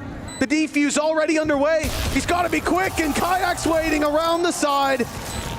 Fnatic with another. As the orbs build, so too do the rounds. That's not a bad one, though. They made it costly. Boo at least managed to find a couple of kills, so the purchase for the next round likely not going to be as strong as it could have been. Getting off to a solid start on this attack is going to be integral. Versus RRQ, they won in overtime, even with 9 rounds on the attack side. One enemy remaining. We know that Fnatic are comfortable pretty much on either side of this map. But this is where we need to see the last chance, really, for Heretics to find their footing in this game. Otherwise, the Crusher awaits, and the curse will live on. Well, the fans in the crowd still flying the Team Heretics logo, I suppose. Still representing. They won't back down just yet, and nor will Heretics. And every time they've been running into a brick wall. Nice opening by Kayak. 2 players there, he still gets one. And the rest of the squad armed to the teeth. Wall up, and so is Chronicle. He was on top, drops down, and there's a gap for him to take the kill. That's usually where you end up seeing the Sage fall. As soon as they're knocked off that wall, caught at a free fall, and still, Heretics fail to claim an advantage. Now they'll look to move it back towards the A site. Fnatic may read this, and even if they don't, Alfier's playing passive with utility to detect or deny on the cross. Yeah, the alarm bot is his one blind spot. They're sending the drone through on the other side of the map as well. That's the moment that Fnatic realize they have all the information. Will start sprinting their way into support. They're too slow. 20 seconds. Nice shot from Boo at least. That's the opener that they needed. Even still, they're going to have to just tank that utility. Will at least be able to fall back, but they've taken a bit of damage. The shock dart with a little bit of extra chip. And Crashies has just found 2 for it. I think one of them left vulnerable. It leaves only one man standing, but Boo is still fighting forward, giving it his best, not wanting to give this up. Chronicle's gone walking across. I think he's seen the ponytail, that little bit of extra information, and a crucial round grabbed with both hands by Boo. The in-game leader is not giving up just yet. And he was the one to start this series slow. He was the one that was missing on both of the previous maps. There were plenty of players missing in that regard. Here, so crucial. Obviously finding 3 kills, it's an easy solution. But the snake bite that landed where Crashies is right now stopped them from punishing the cross back from Woot, bought them that little bit of extra time, and gave him bodies to play off of. Really nicely handled in that 1v2 because it looked like Crashies had just swung it back into their favor.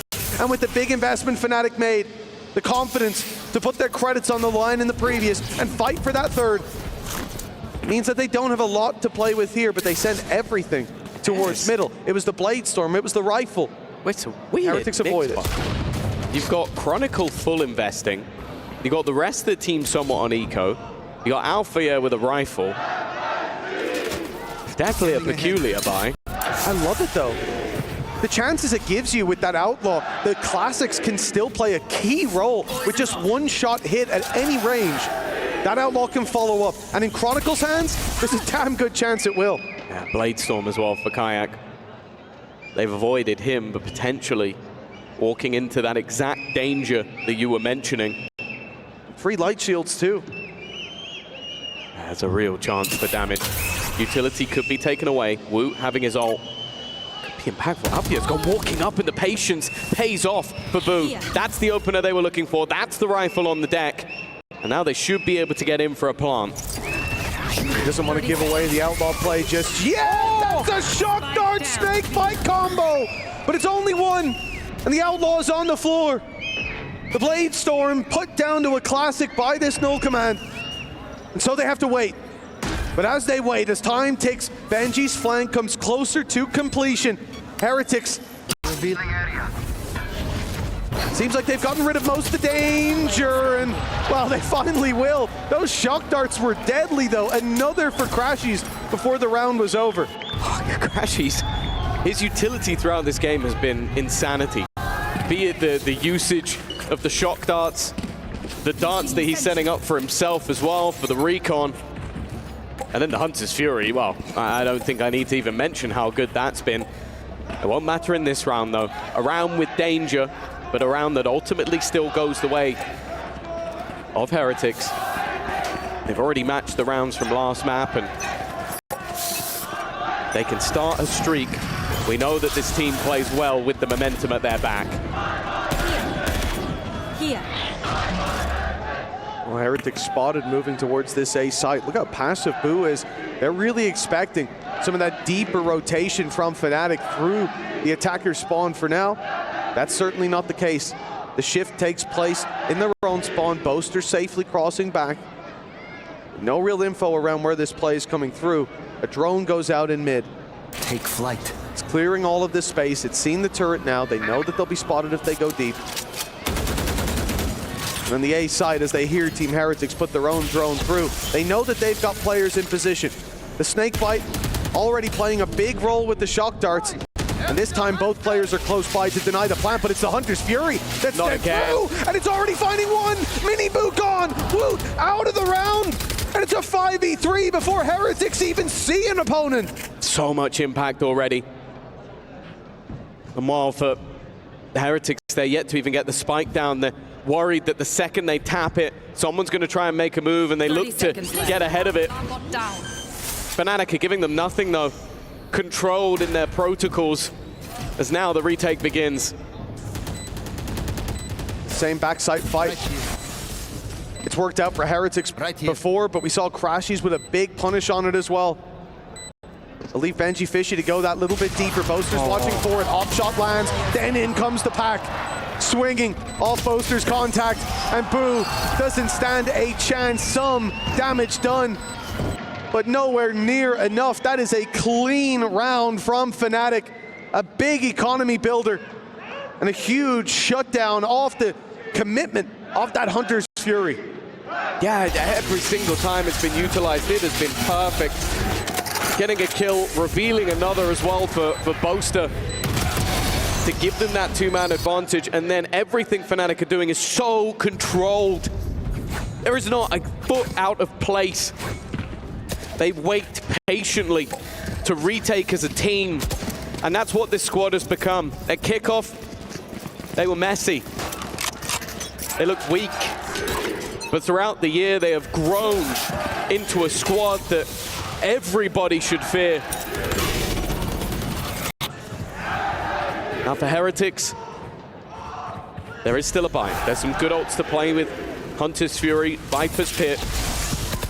And we've seen a lot from the TPs, at least from Big Brother Boo. For now, though, it's this A-site push once again.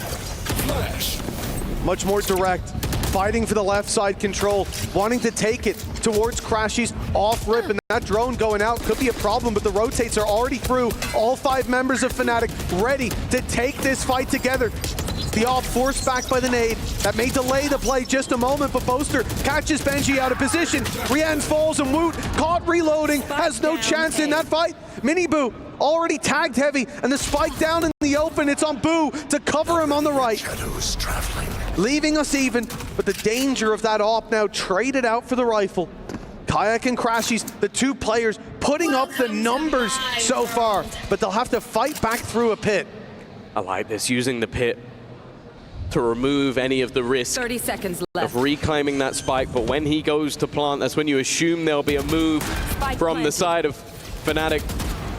They're looking to take this from 2 different angles. Crashies at the back can get into this pit of fairly close range, get himself around the corner, and Kayak's just trying to bait for the time. The reveal is not going to give the game away, but he's found Boo anyway. That's the pit dissipating, and now they wait for the decay. This is the chance of Miniboo to find them while they're low, but that HP is going back up, and he's not quick enough.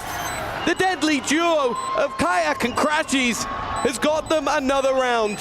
4 for Fnatic. They're just looking unstoppable right now. Not just Fnatic as a squad, but Crashies and Kayak. Starting out this map, they have been doing the heavy lifting, and you see them in that clutch. You think that's the best chance for Fnatic with the foreign players looking for those fights, but Crashies on a sliver of HP. A shot from anything would have taken him down, but he's the one to fire the first bullet, the one to drop the pit and leave Miniboo in a difficult position. They both have, Tom, 11 and 4 right now on Crashies, halfway to his Hunter's Fury. It's safe to say, for the beginning of the year, the North American import, pretty big surprise. Miniboo, he's found a gap. An important opener in a round where he has the hero rifle. Kayak does not like this idea, but it's been going decently well so far. Miniboo managed to find another. Kayak just looking to do this all on his own. Already managed an ace earlier, but this time it will be taken away. It is Alfier to combine. There was moments where you believed for a second that maybe this would be a round for Heretics, but Kayak is in god-level form, and I'll be honest, coming into the day, I was like, I feel like Fnatic could win, Chronicle could get 2 kills, and I'd still give him the MVP. Right now, Kayak is having a performance where we actually have to start asking, is he going to overtake him? Because this is one of the best grand finalist performances I think I've ever seen. Without a doubt. Especially looking at how few rounds he has to show up in. Because they just keep on winning. They pushed them one at a time there, Tom. They found the opening on the site. They said, let's accelerate. They revealed them with a drone. And yet they go in one by one. Every pick giving them that opportunity to reset and posture for the next fight. That's a huge mistake, and one that Heretics won't let go by without a tactical pause. Each of these pauses must get tougher and tougher for Neil, Zenio, and Weber. The first map, 13-4. The second map, 13-1, with 2 pauses in the first half that made no difference. And now, in map number 3, they've had a couple of big rounds. Boo saved them at least once. And even still, Fnatic have looked better. For Milan and Scott, I don't even know if they have to unmute the mic. Here. More of the same, boys. Just keep it up. It's about all the depth that there needs to be. Great wall, great setup. Turret spotted one in mid. They'll come back to check that soon. They heard the rifle break it, and as they go in to check, okay, actually avoid the op shot, take down Alfier, and now they can accelerate to this B site. Kayak will be in position in just a moment, though. Again, that little bit slower making their way in. And he's not going to let that wall deter him, but maybe he should have. Well, one of their win conditions throughout this tournament, their main win condition, has been Woot online. It was mentioned on the desk. The opportunity for his double duelist hasn't been there yet, but maybe the KO will be enough. A good catch from Riyadh as well. Gives them a 2-player advantage. Fnatic, after already using a res in this round, might have to start to consider whether this is worth it. They're still fighting, feeling confident in these moments. A solid flash will force Alpha back. And another one will leave him completely blind. It's been a superb round from Woot individually. And the remaining 2 from Fnatic are forced into a save. Headshot. And at this stage of the game, you can't underestimate a play like that. The confidence starting to build on an individual like Woot. Sonic Chronicles only got 4 bullets left. But it really is so important for a team that has looked dejected so far.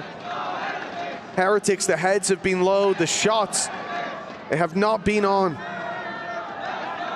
The thing is, how many times will you avoid that opening pick from Kayak? How many times will you punish that aggression? Because in this series, it feels like that's a 1 in a million play.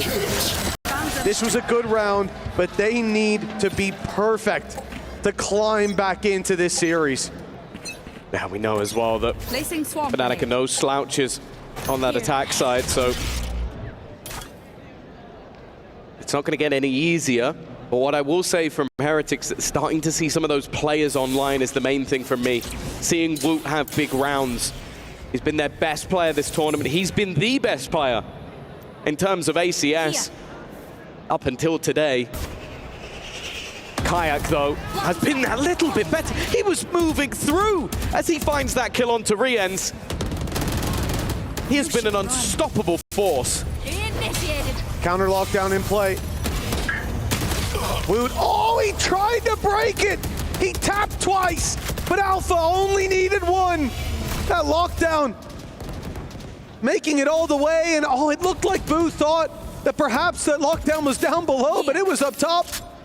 A misread as he's now being caught. 40 seconds on the clock. They still have the Viper wall, but they can't put it up. Here. And now getting the chance to. As the detain subsides, the wall goes up. Their final approach in this round is now underway. There's a small gap there, though. Kayak waiting to get the opportunity. They're going to need something to go their way, and it just isn't. Benji Fishy with 1, a second as well, but it's going to be left on the Boo. He's given them a chance. He still is unaware of Crashy's position, but he is going to be able to get that plant in. Dart sent through will reveal him. Crashies now knows exactly where his opponent is, but dealing with him is another thing altogether. He's gonna stick this defuse at least to half. Boo may just have to swing this one. He needs to peek, and he gets it just about right. The clock in his head was bang on as Crashies tried to take it under his nose. Oh, I forgot to breathe for a while there. That was a little bit too close. What a way to lose that round it would have been, giving him that extra split second. And this could have been done and dusted here. Mental in the bin, but a big triple for the IGL of Boo. He went an entire half with 3 kills starting this series out. And right when Heretics need him the most, he's online. But so is the utility for Kayak. He didn't get hit by that knife. He makes it out with the dash and doesn't even claim a life in the process. Up goes the null command, and that's going to buy a lot of time and a lot of space for Heretics. Same as yesterday, back versus Genji. In the final map, it was where Boo activated and dragged the youngsters through, kicking and screaming. That experience paying dividends, the pressure seemingly not getting to him. And now they've needed him once again. Miniboo is going to try and play onto the spike. It's a lower buy, but Boo is there once more. Miniboo running through. He's been killed out by Riens. If there's a round for that to happen, this was probably it. It's not going to hurt them too much. And for Alfia and Crashies, removing a gun, stealing a gun would be nice. That will be the case for Althea. Crashies is just going to try and take them as they retreat, but in the end, he will go down to the spikes. Heretics have found their footing in this map. 5 and 5, and even getting rid of Althea at the end, he will still have a bye for the next round, but they'll keep their economy strong as well. Little by little, and step by step, Heretics making their way back. As you said, the bye is still there for Fnatic in the next. Boo's been a critical part of these rounds swinging their way. But in darkness, the faintest glimmer of hope shines bright. And it is Boo. A blinding light of hope for this Heretics squad. 2 rounds left to play for. And there's a world where Heretics end this half with the lead. They've already got as many rounds on this map as they have in the series so far. But they need so much more. Well, Chronicle is already going to deal with one, but Boo was still lurking. Dealt with as well. Fnatic just a second, it looks like this is going to be close. Chronicle activates, and while Miniboo has been spotted, revealed, noted by all parties, and is slowly being surrounded, one will go his way, but he is so desperately low. A second as well. This should not be possible and won't be. Kayak gives the lead back to Fnatic as they look to try and close out this half. Well, Heretics won't be leading at the halftime, but still possible to tie it up neck and neck. Give them a chance to move into the next. Enemy down. Here. More of a battle than we've seen throughout the last 2 maps. Players stepping up across the board. A good round for Miniboo. Boo's been online as well.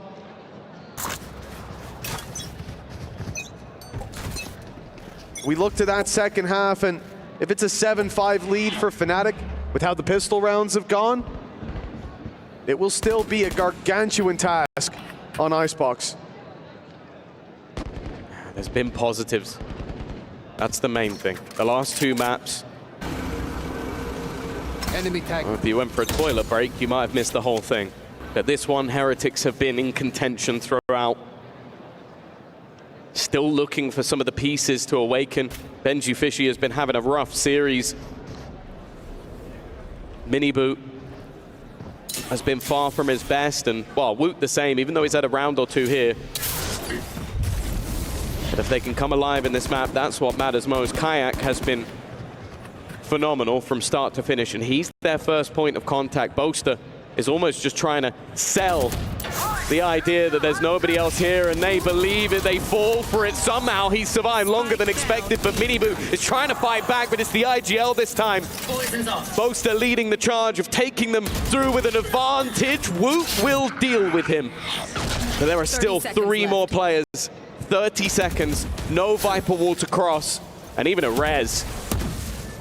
Yeah, I don't think that res is going to be coming through, but, well, now maybe. Alpha actually might be safe. The wall goes up. That's the res play.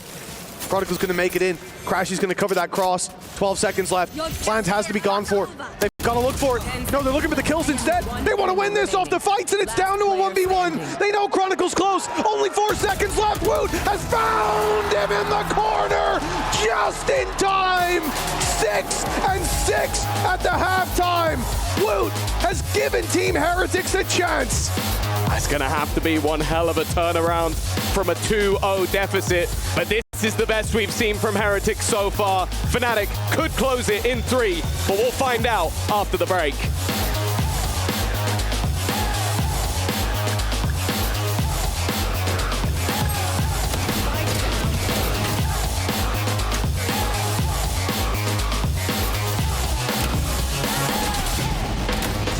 One enemy remaining.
Riyadh, can we see a bounce back here from Team Heretics, or will Fnatic close the deal? Who's taking it? Team Heretics? Or will we see our first VALORANT winners crowned after this map? Is it Fnatic? Let's get back into this huge series. Well, it certainly seems like the crowd is on Fnatic's side, and maybe they've even stolen some of the Heretics fans, because this has been an outrageous performance, at least in those first two maps. But closing out that last half, an ace from Woot. We said we needed to see him activated, and if that's not activated, I don't know what is. But coming into this half, there's still a big task at hand. They need this and two more maps to go their way. It all starts here with the pistol round, something that so far has evaded Team Heretics. It's been almost 750 days since Fnatic last hoisted an international trophy. They are just 7 rounds away from doing so, and it could start with this pistol round. Woot, though, he has been activated over the last few rounds, but they've gone walking into Boaster. He's run out of bullets. Boo's alongside Woot to give them a hefty advantage here. They have struggled with the pistols in this series, but this might be the most crucial of the lot. That duo, though, still stands in their way. One of them already showing some scars. They have to push into him. Kayak almost catches one in the cross. They know now that he's close. Benji deals with him. His eyes never left that corner. And whoops, a little bit of a miss from Boo, but that's all right. The whole crew is there to close it out. The first pistol round for Team Heretics locked in, and the climb back commences. That's the thing, that if you were looking at the last two maps, you would have thought the Heretics would already have been defeated mentally. But maybe the fact is the pressure is off when all expectations are that you are already defeated. That's where they found their footing. Woot now top of the board, 15-9. He was muted in the last couple of maps. A man who has been #1 in ACS throughout almost the entirety of the tournament. It's good to see him show up in this grand final. Now they've got Mitch's really favorite second round gamble over on the Fnatic side. A chance to do real damage, and well, you've just seen why. And a little heal as well from Chronicle, tending the wounds of Kayak and making this 5v4 a real tangible advantage. This Outlaw is dangerous. The turret's still on mid, covering the cross, maybe even dealing 10 damage for the Outlaw. The Kayak maneuvering towards this A site. For now, it's the drone spotting it, but they won't be seen. And now they fill in the space. Often we'll see a passive play towards the screens, but if you're stood out in the open watching it, you're in big, big danger. That's a lot of info. 2 players. No. Riens has caught a glimpse of his life flashing before his eyes. 2, make that 3. Looking to defend this site. The conversion here is so important, and realistically, excluding that Outlaw, the weaponry is so weak, and so are some of the players. The danger should have dissipated, but Kayak is still alive. He shot both bullets, though. The trade's still going back and forth as it comes down to just Boo. He's been great thus far, but he's very far away. It's a chance for Althea to not only get the plant, but potentially even retrieve a weapon to play with. However, he doesn't know how close his opponent currently is. What is the Landsman shot? Icebox has always been a hometown for Althea, and he has just put a knife in the back of Heretics. That is unbelievable from Fnatic. The damage was done with the Outlaw. A shot landed onto Wood. He was so low. It makes it easy for that Classic to close him out.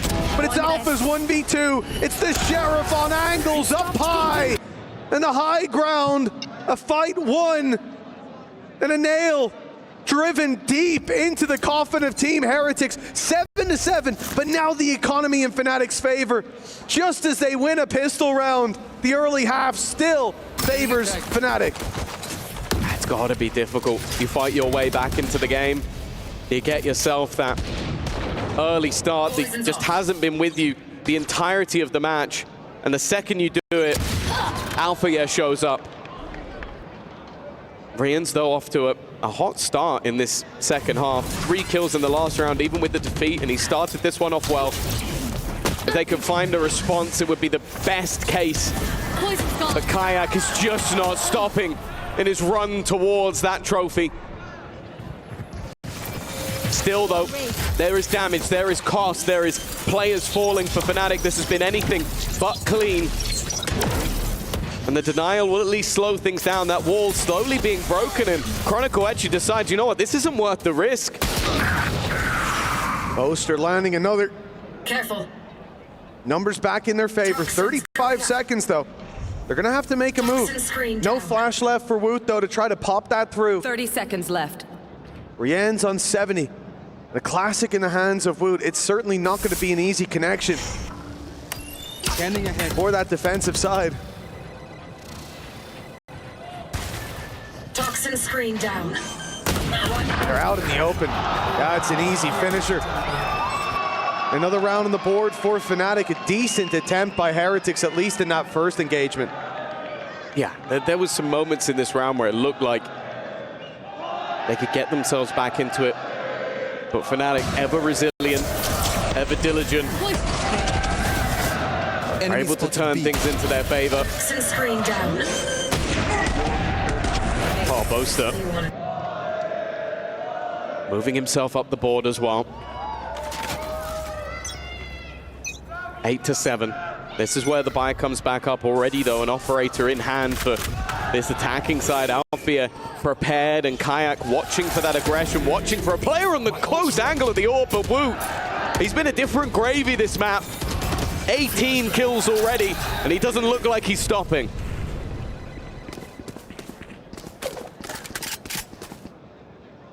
Toxins going up.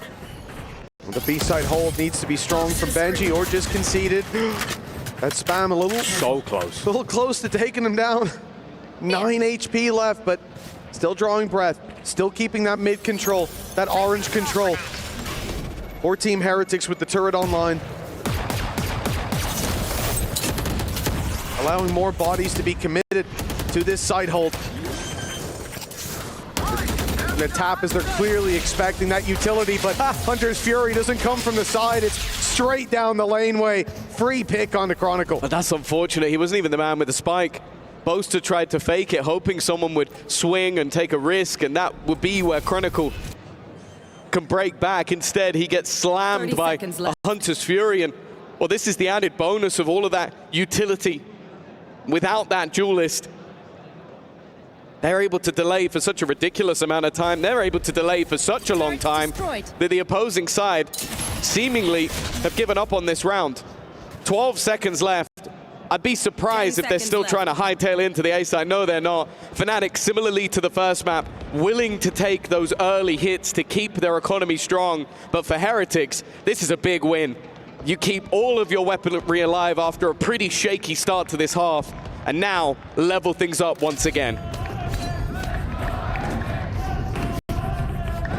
Yeah, really, the outcome of that round could play well for either team. It just depends on how this next one goes. They're both set up with opportunities, 8-8 as well, neck and neck. When you look back previously, it was the defensive sides where Heretics would struggle, or more so up against the defensive side of Fnatic. It was, what, 10-2 last time. They built up their rounds on the attack. Their defense a little bit more stabilized, but they need round wins. They need to have a 10-8 before I feel like they've got that safe little buffer to play with. And with the AWP already ringing out, and landing its mark onto Miniboo. Defensive side loses quite a lot of their reactionary utility, of their space-denying utility. A minute 10 on the clock, and Fnatic can take this wherever they want. Yeah, they're patient. They've dodged the drone. Woot was getting ready to get aggressive in that position, and instead they're now gambling, and they're gambling wrong. At least based on the current positions of Fnatic, they have got a fairly open sight, but I think Heretics, with how slow things have been, they've started to realize that maybe there's still a chance they go this way. The drone being heard, the fragment well placed will at least stop Crashies from getting that additional information, but he's going to claim himself a Hunter's Fury, and now Woot looks to try and take the fight. Oh, Riyadh has already done most of the work. Seconds left. From up top on rafters, 25 seconds left. They lose Miniboo at the start of the round. But there's no ground seized back by Fnatic at this point. The same call as before. Save the op through to the next.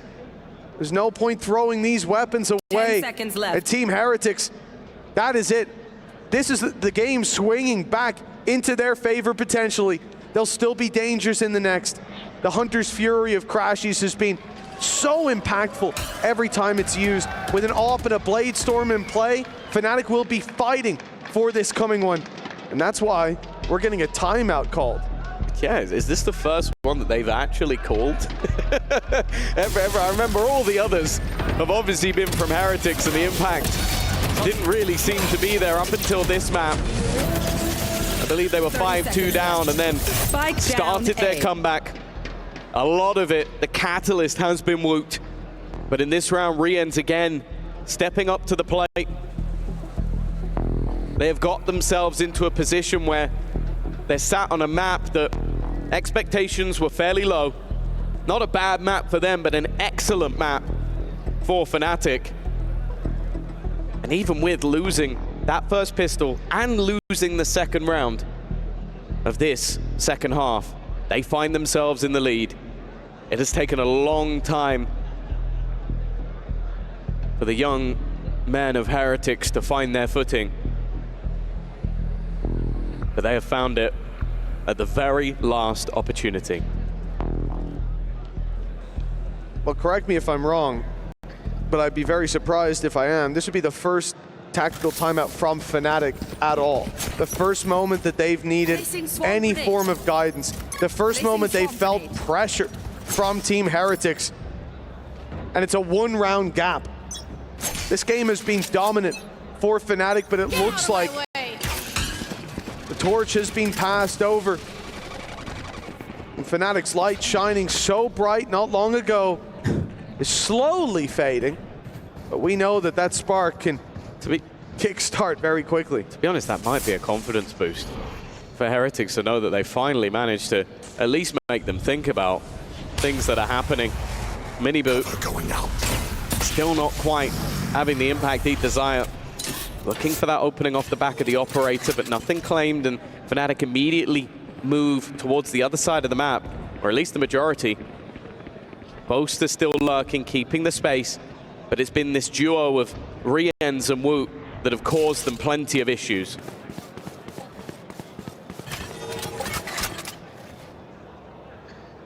Well, it seems like every time the Kayak's playing that Blade Storm, he's up against Woot with the null command, and it's going to be activated here and now on that A site, sending them towards the other side of the map. They have to be so careful here with the AWP in play, already seen here. Miniboo could pick them off. He swings in on the side. This is now dangerous because Jet is here, but the dash can't even be used. Kayak's already dealt with the TP out. He's actually made it right back to the site, scot-free.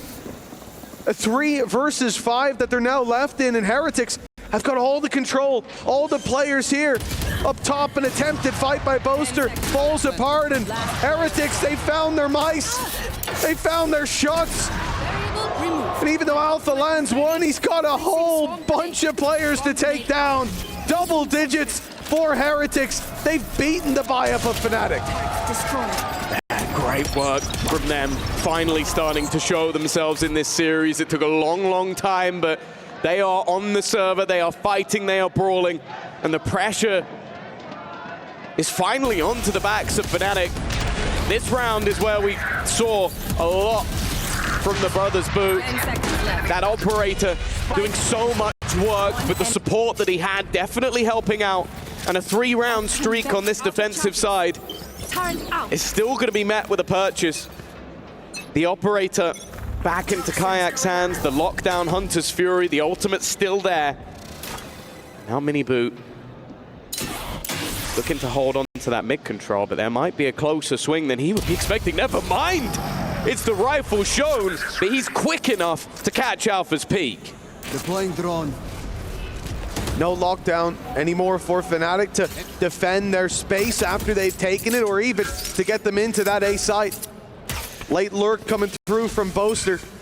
The turret will be watching it. There's no space for free. The orb taken, though, gives them the res. They could commit a lot on this attack side. Res Alpha, potentially commit that lockdown. And it could turn the tide of this A site push in their favor. Look at Woot. Woot's already walking, though. They seem ready for this, but he's very likely to try something around a flash. Timing here is going to be everything. He's a second too late, and he could lose his life. He gets it bang on, and he might just find 3. There goes a smoke that's kind of made it awkward, but he hits the guns anyway! Woot has taken over the round! 30 seconds His left. 22nd kill of this map! And well, Boaster, there's nowhere left to go. Spike down, 20 seconds. Saving a gun is all he can really hope for, but he might just look to try and do some damage. The damage won't be felt. There's so many credits now for Heretics. On the upside, I think Boaster's about to get his Viper's Pit online, so that's always a positive. On the downside, he's going to lose his weapon, and Team Heretics are going to continue that climb. On Icebox of all maps, with 5 rounds so far in this series before we stepped into this map. This is not where I expected to see the scariest face of Heretics showing up on the server. Spike down. Finding A. strength in their scars. Woot activated, shots landing, plays being read, and now just 2 away from at least securing that 4th map, from at least bringing us to Haven. But this is also where the series could flip. Haven was a map that we really rated Heretics all the way through the season. People had to start banning it versus them because they were an unstoppable force. They win this map, and they get to go there, and they would go there as favorites. Now that didn't matter when it came to Sunset. That was the one that we thought was theirs to lose, and when they did, we thought the series was over. But they've come into Icebox, and with our storyline so based around Woot playing that duelist, playing that aggressive agent, well, he's been aggressive, but it's been the KO. He's been phenomenal throughout this map so far. But as we know, until Fnatic are beat, especially on Icebox, it's never over.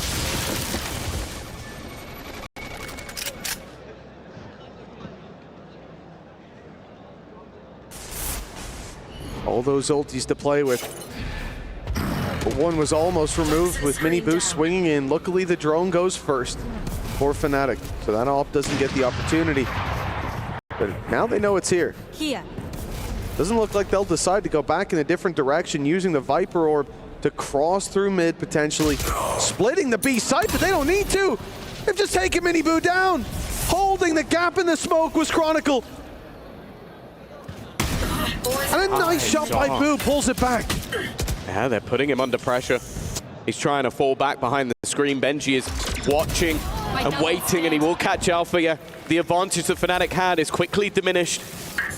And Chronicle atop the wall is trying to find an opponent, but Heretics are being far more patient than maybe their opponents expect. They're taking damage on the way in, and the spam onto the wall is an attempt to make things interesting. Woot already quickly on the scene, maybe expecting someone in the corner, but now spots Chronicle.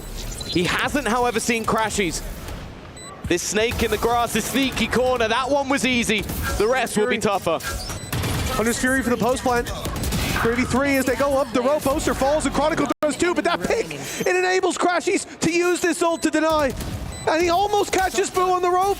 Shock dart through. Boo barely avoids it, but time is ticking. He has to force Crashies into a fight. And he will, but he's not gonna win it. Crashies keeps Team Heretics away from map point as the climb continues now in Fnatic's favor. It's been a streak of rounds that they needed to end. But Crashy's calm and collected. The catch onto Woot was important. The dealing with Benji was the beginning of the end.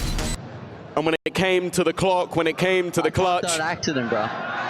that is where you feel the confidence in this man goes through the roof.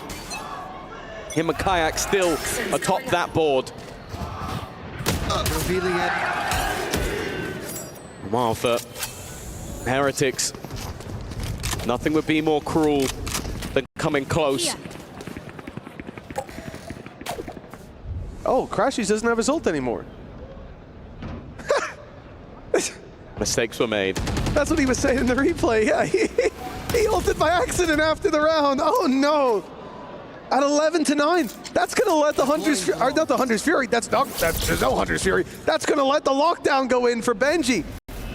That's pretty disastrous for Fnatic. What the hell? Oh, we'll see if it comes back to bite them. Flashbang gonna be thrown over. It's left so many blind. It's perfect for Riyadh, but Boaster swings back in response. Woot still on the site though, has kept the advantage in Heretics' favor, and there's still 2 more players to deal with. Boo playing ahead of the curve. The first comes easy, but Alpha got 2 there. Woot must have been standing directly behind him. And now it comes down to the battle of the Killjoys. Benji 30 Fishy seconds left. has not had his best series, but this round is more important than maybe all of the rest combined. The time is on Benji's side. He spotted him. Now they both got the info to play with, but Alpha still won't be able to find a spot to plant. He's looking for the pick, and he finds it! Fnatic on their feet, just 1 round behind!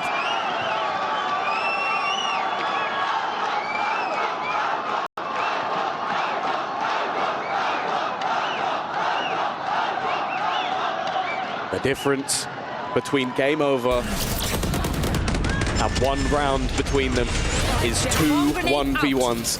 Crashy's winning a 1v1 versus Boo, and then Alfia winning this final fight versus Benji Fishy. He had to take down 3. But the fact is, it was so unbelievably close to already being over in this map for Fnatic. But that is the problem with this team. That is the problem with this map. If you thought them being 3 behind was an issue, oh, watch them when they're 11-3 down. 8 rounds behind, it didn't matter. And while for Heretics, this map has been a display of what they can do. A display of the skill that sits on the other side of the stage from Fnatic. But if this map slips away, I can tell you for free, it will hurt much more than the rest. It was a 1 versus 3 in the end for Alphier. That puts them 1 round behind. Missing that Hunter's Fury could be a key piece of the puzzle for Fnatic missing. Punish utility sent through to defend the orb. Good job too with Brienne's 1 away. But instead the fight for Team Heretics is on B. Look at the deep control they've taken. They've already pushed all the way through B main. Knife goes down, Miniboo's there, Rienne's as well, but the rotate after orb taken is gonna take a long, long time. And he won't be close enough, nor will it be worth committing to try to get rid of that lockdown. Counter pits go into play. This is everything. Both teams have 2 players that are currently stuck in the mud, and while Rienne's is gonna try and act off of this, using that Hunter's Fury, he's done damage. They'd love to have one on the other side, but that was fat-fingered a couple of rounds ago. Into the pit they look to fight. Dealing with Boaster is the goal, but it's Kayak that already falls. Boaster hiding in the corner. Up top goes Woot, but he's actually gonna win that. I thought he'd be dead. get to rights for sure, but they picked them all apart with ease. It is finally time to say that Heretics have a map point. I didn't think we were going to end up here. I'm not sure that Heretics did either. After those first two maps, a quick grand final was on everybody's mind, but hold your horses, say Heretics. What a retake this was. How did he not die? So convincing. Clean in every single duel. The Hunter's Fury helped. It tagged up some players. It took one out of the equation. But for Heretics now, 2 chances to close it out. And look at what Fnatic have to work with. Weaker weapons, only 2 Vandals. A res online at least, and sure, Heretics spent everything for that last round win, but it has set them up for victory. They should have maybe been there already on this map. The clutches have saved Fnatic for at least a couple of rounds, but the fact is, OT is not out of the question. You can never doubt Fnatic when it gets to these late rounds. But for Heretics, it now feels like they've deserved themselves a map. The first 2, they weren't even close, but they have found that little bit extra that they needed. And while Miniboo's gonna go for the first fight, and this one's a little bit shaky. Benji hasn't managed to capitalize, and that might come back to bite them. Those weaker weapons survive a little bit longer. Flank up now from Wood. He throws a flash in as well just to draw the right, but they still have an alarm bot behind. As long as Alfier stays alive, they can focus forward. Look ahead at this push coming through. The res online, not easy to use here for Chronicle. He's gonna wait for someone to go down. Sheriff in hand for Boaster. Wrapping around in towards his orb. Reveal goes in, but most of the players are already dead and gone. It's only Boo tapping, but he's seen to not be on it. There's no way for him to get this done. And Chronicle, with a 3-piece, brings it down to just 1 round. The distance being traveled here in regulation. And overtime potentially on the cards. It's been a back and forth fight. The third map delivering more than the last 2 combined, but as said, for Heretics, it would have been nice if they could have got it done a little bit earlier, because now the heart starts to race, the blood pumping furiously, and the pressure, even though they're in the lead, is on their back. OT resets everything, takes away all the hard work, the 2 poor starts that they had off a bonus, or sorry, a force buy of sorts, and a pistol loss. All of that is undone. And it would come down to just who has the stones to take it over the line. The Crusher would be wheeled out. And for Fnatic, we know their goal is to get it done in 3. Well, it's almost back within reach again. Benji Fishy holding down mid. He might have an early flank on them, but that turret's still up, and on the other side of that smoke is Alfier. I'm not sure if he saw him. I don't think so. Benji, but he's waiting patiently for this play to come through. There it is, the hat seen by both players. The turret destroyed. Woot activating onto Crashies, but dealt with after 1 with the res online. This is a big problem. They go pushing on B. Kayak's there to catch them. Fnatic now in a 5v3 thanks to the res, thanks to the lurk from Kayak. But they're still going into the A site, still walking into the heavy numbers of Heretics. No ultimates to fall back on though, but time on their side, 12 seconds. It's running out, and it's all Kayak. He's too far away. They've done it.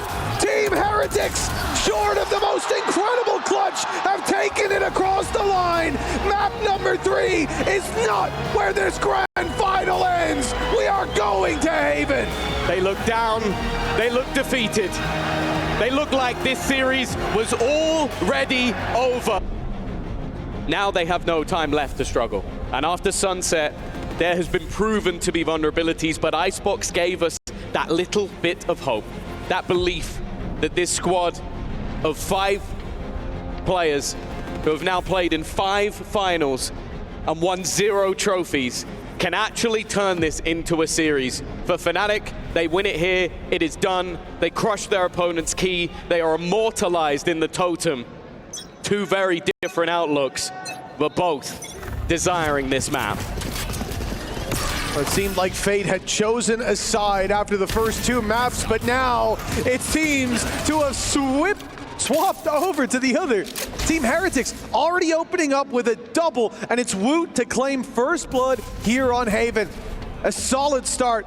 As Fnatic, no doubt, especially putting Alphier on that chamber, you're coming in and you're saying, okay, play comfort. You had some good rounds, the crowd was screaming your name, and this is an agent that could let him run away with the game. That's a shaky start. Crashy's picking back 2, though.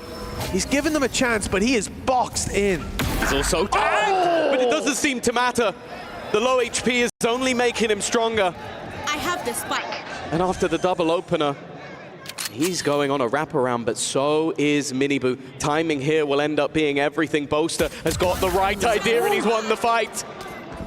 A 3 versus 5, now diminished to just Boo remaining. And he's soon going to realize at least where one of these players is, but he does not know where Crashy stands. Spike planted. And now they've got everything to work with. Garage control, long control. The only difference here, I suppose, no star down from Boaster. I don't know if one's regenerating as we speak, but there was one pulled back on B. Going out. Maybe they won't even need it. Boo's already tagged heavy. The tap comes in, there's a reveal to fire straight into that smoke. No need to fight, but Crashies is hungry. His taste for blood, not quite quenched. And a 4-piece again in the pistol rounds. This time it is Fnatic finding the dub. Yeah, well, that pretty much has been the case in the majority. Only a singular pistol round going the other way. And this one probably should have been the second, but for this man, having a worldie of a round. Boxed in the corner, stuck in the back of sight, position known, and somehow he lives to tell the tale. For Heretics, that's going to be a bitter loss. Need that back. Momentum with this composition is definitely important. We've seen them dominate sides, but we've mentioned it plenty of times. They were on the other side of the pistol victories when it came to their semi-final win. That works. And now when they're fighting for a trophy, the only time they won the pistol, they lost the second round. And we talk about Viper as a controller who bleeds into that Sentinel role, and I think for Chamber, you can say the opposite, a Sentinel who bleeds into the Duelist. And for Alphier, my expectation high for him here on this map. I look to the other side, Woot has to deliver. Has to be a strong statement. Here on this map, the same for Miniboo. Or this round, they shouldn't have much to say, especially the gamble early not paying off. The seaside open, the plant down, Boaster, okay, he's dealt with. He's one of the players who only has a pistol. The rest, that's where the real brawn of this round sits. A lot of spams going down. They'll even take Miniboo. And at this point, they know that Spike isn't being defused. As that smoke fades, this is the benefit of having so many of those rifles to play with. They couldn't see the spike wasn't being stuck, but they could certainly suspect it. 2-0, relatively clean for Fnatic. Yeah, they keep all the weapons. They're even happy to trade out the Marshal, but ultimately, for Crashies, the goal was to gain orbs, and that's exactly what he did. No real cost to be endured in this one, and the start from Fnatic is one I'm sure they'll be very happy with. Oh, there you go. But this is where things get interesting. A purchase, the first for Heretics. We know that their composition revolves around aggression, but for now it's more of a stalemate. And in fact, it's Kayak that's looking to take space. Great economy management as well from Fnatic early on. They basically have a full buy already, and it stands to them in this early engagement. your quasi-duelist. And the man himself tagged down to 16, but Kayak still draws breath. The A site taken as a result. The plant soon to come in. Like I said, Fnatic, you know, this is their bonus, if you want to call it that. But it still has so much hope and promise. There's a gate crash in, but for Minibu to take this, that flash will need to be perfect. I think it will just be faked, and then they'll go swinging on in. The bow in hand, it's giving info, but it's not needed. 16 health in that corner. He stays aggressive, and it works wonders for Fnatic. Very comfortable in that post plant. This didn't look like a bonus round whatsoever. The initial fights go their way, and from then onwards, it is comfortable. And this man, his name is slowly being etched into that MVP spot. As said, at the beginning of the day, it was almost set in stone that if Fnatic won, Chronicle would be the MVP. And let's not pretend like he's had a bad performance, but Kayak has had an incredible one. Crashies as well. And once again, they're going to start off with a strong start. Heretics have been slow. And then the first two maps, that was enough to kill them off. In the last, they fought tooth and nail for the victory. It seems like this map is going to have to be the same. There's still promise in these kind of rounds. I mean, nothing is granted, but they would need something to go their way early, and the problem is the info that went their way pulls them towards this A site. Fnatic still have a wide net spread on this round, but they're giving it up. The mid control being conceded. Boaster moving towards C. I mean, he's got an outlaw, he's looking for a pick, someone to swing. Setting up smokes as we speak, though. This will be a committal, at least to start with, and Heretics have read it. Their rotation is perfect. 4 players ready and waiting as their opponents knock on the door, kick down the gates, and then turn and flee. They've baited the rotation. Look at the space. If Boaster didn't fill this in, if he didn't connect the dots, they would have ran into an ambush. And instead, everything is there for Fnatic to play with on this side of the map. Yeah, he's even spotted the kill trip in the corner and then just pinged it. Didn't want to break it because that would give the game away. That would tell Heretics that he was here. Instead, he points it out to his teammates and goes looking for the fight. A huge advantage already picked up. And while Alfier's position, it's only going to get one, but well, it's more like one and a bit. Vu is on his last legs. Great shot. And they're going to need Woot to hit God mode to win this round. Crashies has been nuts. He denied the drone on the way through. Woot, though, pops down the wall. That could get us to at least halfway on the defuse, but in goes the Hunter's Fury. A big difference now as Crashies is going to eliminate on in time! Boo left alive, and it doesn't matter, live or die. The round has gone to Heretics. They gambled incorrectly and still walk out with the victory. I was almost certain he'd get it to half and let go. He was the man with the rifle, but clearly just the sense from this superstar that maybe, just maybe, I could tank myself an extra hit. And that was all it was. Just having that additional little bit to get him through the round. A victory that never should have been. And for Heretics, an extra little kickstart. A turbo boost for what is their defensive side. And all the dominoes fell in their favor. Taking down Alpha, retrieving the weapon, that was Woot. Then he swings wide, catches Boaster, getting a little bit too aggressive. That removes the gravitational well. It could have stopped the defuse. It could have bought them more time. Denied that wall from Woot having any impact. What? He's just shot through the smoke and taken down Kayak. An unbelievable early pick in a round where credits are invested on the other side and they're on the line for Team Heretics after losing so many players in the previous. That's such a valuable pick. Yeah, with Dimensional Drift now available, that would have been wonderful, especially in tandem. Oh, careful. Close. Rian's almost sacrificed. Alfia in the War Cup, there's a player in the corner the Chronicle has to be careful of. He's not checking, he's hearing the steps. The shield probably would have saved him anyway. And now the walk up from Boaster with the spike. He doesn't have any support just yet.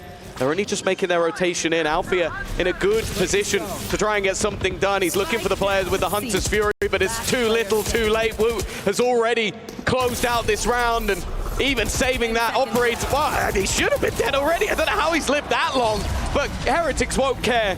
It's a flawless round after a miracle round, and now they are getting closer to Fnatic once again. That looked like it could have been a start that Fnatic run away with. A 4-0 beginning, and who knows where it goes from there with the economy looking good. And after, as you said, the miracle round, the big performance by Woot, Spike down. they're able to fight their way back in similar fashion on that retake of site. Unbelievable opening though. The fact that Miniboo's able to creep up, fire a shot through the smoke, and eliminate what has been the strongest individual for Fnatic so far. It holds so much value. The op shot not landing here though. And look at Kayak. He's in another dimension, but he will be conceding that fight. That's what they were hoping for the last round, that he would lead the charge, but was picked off already though. Fnatic not looking like they're down and out just yet. 2 quick picks.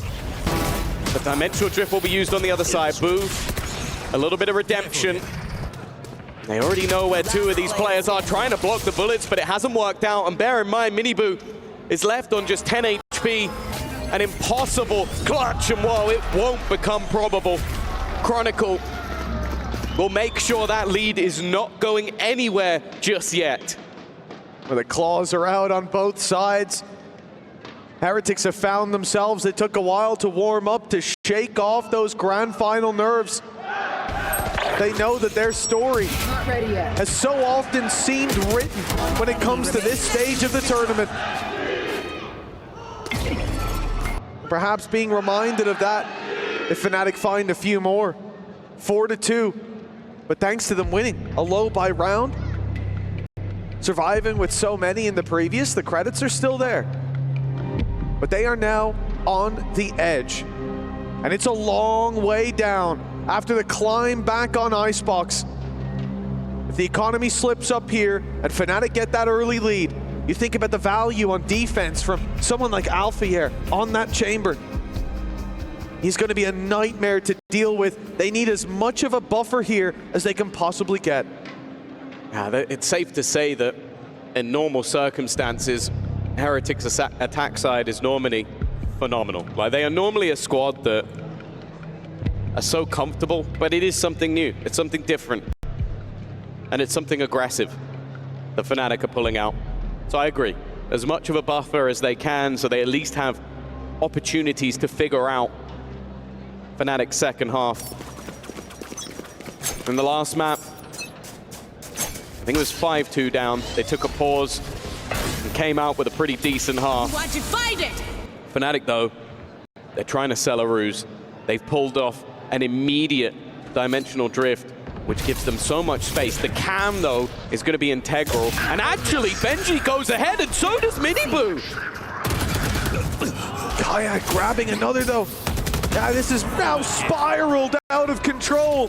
Time to jump. Heretics down by 1 just moments ago. They held the advantage, and now they're being picked apart. Now you see the value of that early pick by Miniboo. He deleted Kayak, and they had to fall back on other individuals. But when this man is still drawing breath, you're soon to run out of yours. Stuck on 2 rounds. Heretics shut down by the familiar face on the other side of the stage. The thing that Heretics thrived with going into last year was picking up young blood. They went into the tier 2, raided it, and brought in superstars. Woot was only just old enough to play when he joined the team halfway through the year. Benji Fishy went through the grind to get there. Fnatic this year decided, you know what, I want a piece of that. Picked up Kayak, and well, it's looking like they're ready to make history with him as, at minimum, the grand final MVP. Crassy's definitely close behind, but this man has been on a tear. Well, unfortunately for Heretics, that is the end of their purchases, at least for now. But what I will say is Woot's hero rifle has saved them more times than I'd care to admit.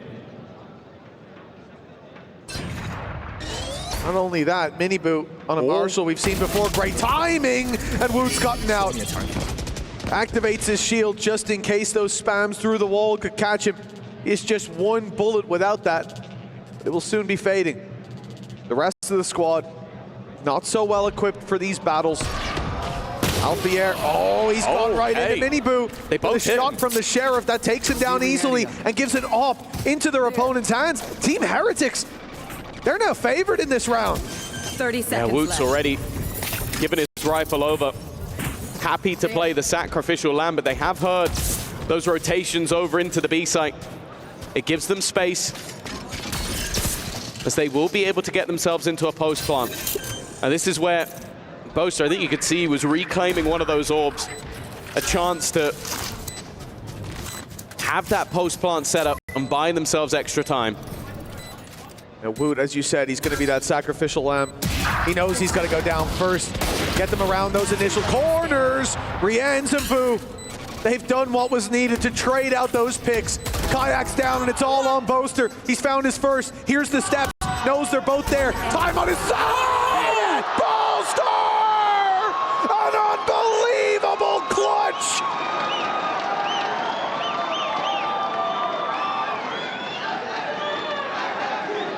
He may not always top the board. He may not always be the man to lead the way, but you put this man in a clutch situation, one that could change the course of a grand final, one that could change the course of any match, and he will deliver. And that might just be one of the moments that Heretics are going to live to forget. He chose his moment to perfection. You want to play? Let's play. And has won a round that could have been the lifeline. Boo in trouble, already stunned up.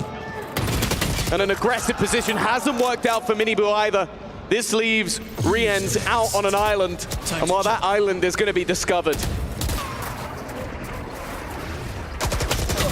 Oh, Rienz, he's in trouble. The shorty to the back trades out Chronicle. They don't even lose their flank protection, thanks to having Alfier in here. So again, all eyes focused forward. The drone goes through, Heretics are kept back, and look at the credits. Economy so desperately low that even in the face of a 7-2 lead to Fnatic, they will be conceding this round. The 2v4 not looking worth it. It's not like they can dent Fnatic's economy that much. They would only do more damage to their chances, putting a few more rounds up before this half is over.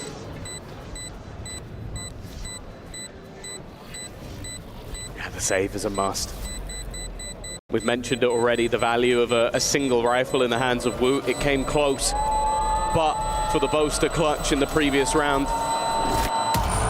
the previous map seeming more like a blip than any change of fate or change of direction for this grand final.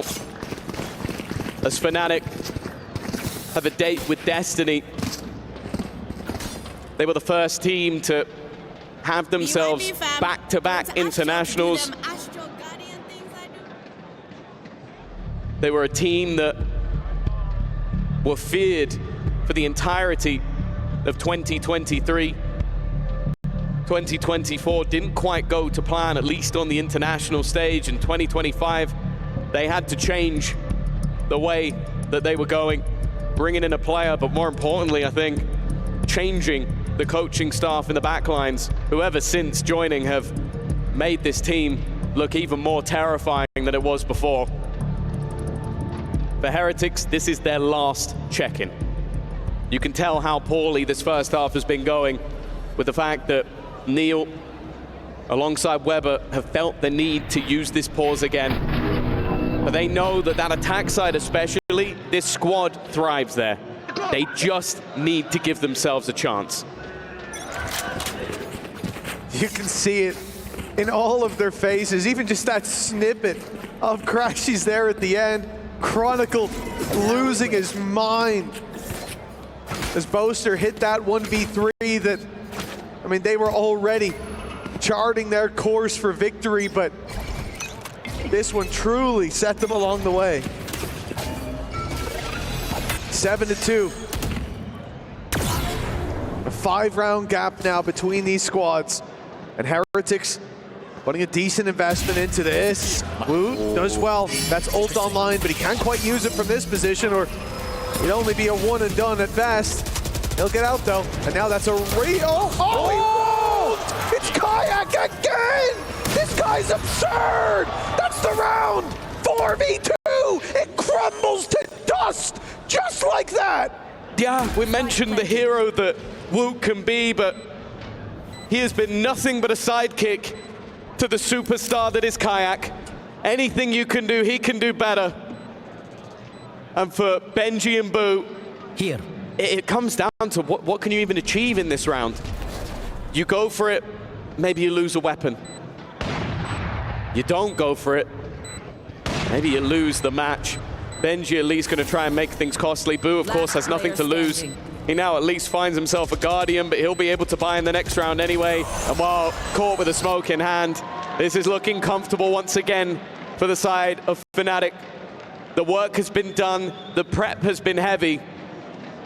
And with an already dominant-looking first half, it's his own flash that sets him up as well. He'll write the theme tune, sing the theme tune, and perform a dance to go with it.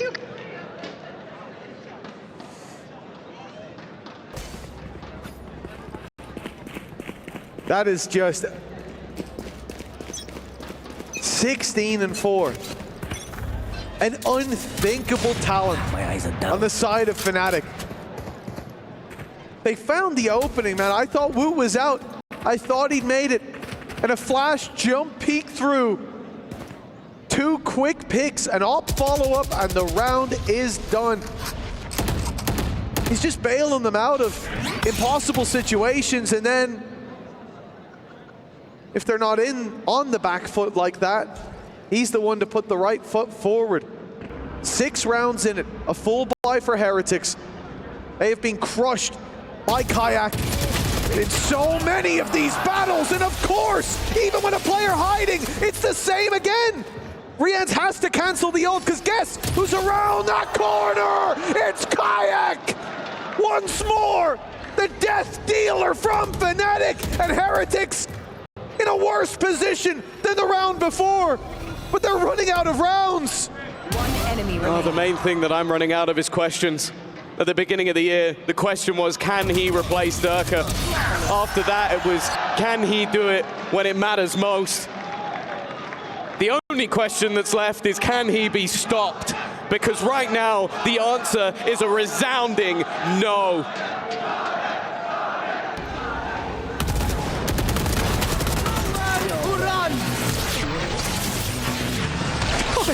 Dodges both pulses and drops the Hunter. He's got plot armor. That's what we're seeing at this point. He's the hero that, well, the movie would be over if he died. 18-4 in his rookie season. In a grand final, Woot is going to try. Woot is going to try and fight the menace, but instead, well, he eventually goes down. He took the decoy. The Steel Garden will take the guns away, though. Chronicle wary of the corners.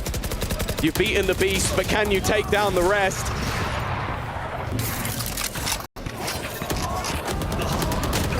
Nice angle by Boo. Oh, no! They already dropped one! He had the jump on them!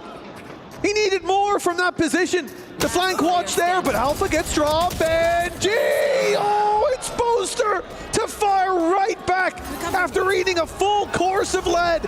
He's left on 20 HP. It should be an easy conversion, and hell, Woot has been here for this team every step of the way. The last round of the half, a 1 versus 1. When you think back to this C site, to Boaster's clutch, he took down 3. The odds were against him then, but he needs to move fast. I think he was spotted, but that wall gives him an out. Oh, it does. And I think he's made the realization. Wook can run forward. And now, as the Cosmic Divide fades, Boaster sells a ruse, sells a thought, but Wook will not fall for it. He will keep them alive. And as a curse faces off against Heretic, that second place curse that has held on to them for yonks. Now the 9-3 is all they have on their side. We'll be back after the break.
Be the final half of the EWC Grand Final as Heretics once more glance at the Crusher with dismay.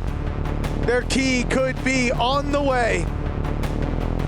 Fnatic have pulled out an incredible half, but more so Kayak has 18-5. Whether he opens the round or pulls them right back into them, he has been leading the charge for this squad, separated now by 6 rounds. And they've won almost every pistol so far. This was the map that Scanning ahead. Heretics were able to take away from Fnatic. It was the map that in the last best of 5, when Fnatic had a couple of bans, they took this one from them. Didn't allow them to play it. Feared Heretics on it. Now, they sit firmly in the driver's seat, and Heretics need to prove why this map, this attack side, has always been something to fear. Sleep, brother. Nice start. Alpha Air down. We know that the attack side can be strong, but if this pistol goes the other way, it will have to be something to behold. Heretics have lost control of their flank. Short at least still theirs, so Long and Heaven the dangers with that deep hold over defender spawn itself. They'll concede it for now. Assuming there'll be utility, assuming that most of the players are coming from elsewhere, and they're very correct. Boaster caught, Short secured, Heaven taken, as Crashy's corpse falls down below. It's only 2 left. Chronicle and Kayak, and they will be dealt with a much-needed pistol round for Team Heretics. It's a lifeline. That's what it is. It's a lifeline. They will be able to at least have an opportunity to fight on this attack side. It's been favored for them. It's one where they thrive. And with the conversion in tow, it gives them an opportunity. As mentioned though, It's a very different look from beating Fnatic with a composition that you stole from them and beating them on something new. A team known for innovation. Time to jump. A team known as one of the best. And well, in this round, not a lot to play with, but a Marshall in Kayak's hands somehow still seems dangerous. Well, thankfully that danger is put to bed immediately. And the weapon, for now at least, not retrievable. Kill them. Solid follow-up by Miniboo as well, as now we go 5 versus 3. Classics across the board from Fnatic. After that previous map where Heretics at times looked polished, they've come into this one, at least half number 1, tarnished as can be. But perhaps the dead who yet live can find their way back out of the grave that they have 1 foot in. This round is necessary. It can't even be close. And it shouldn't be either. They've got the info. That's about all Fnatic really have in their favor in this round. Weaponry is in the bin, of course. You got their headhunter, but only 2 bullets within it. Heretics are being incredibly careful. Boaster already being spotted as well, and so has Alfier. All danger is avoided as Heretics keep that one squeaky clean.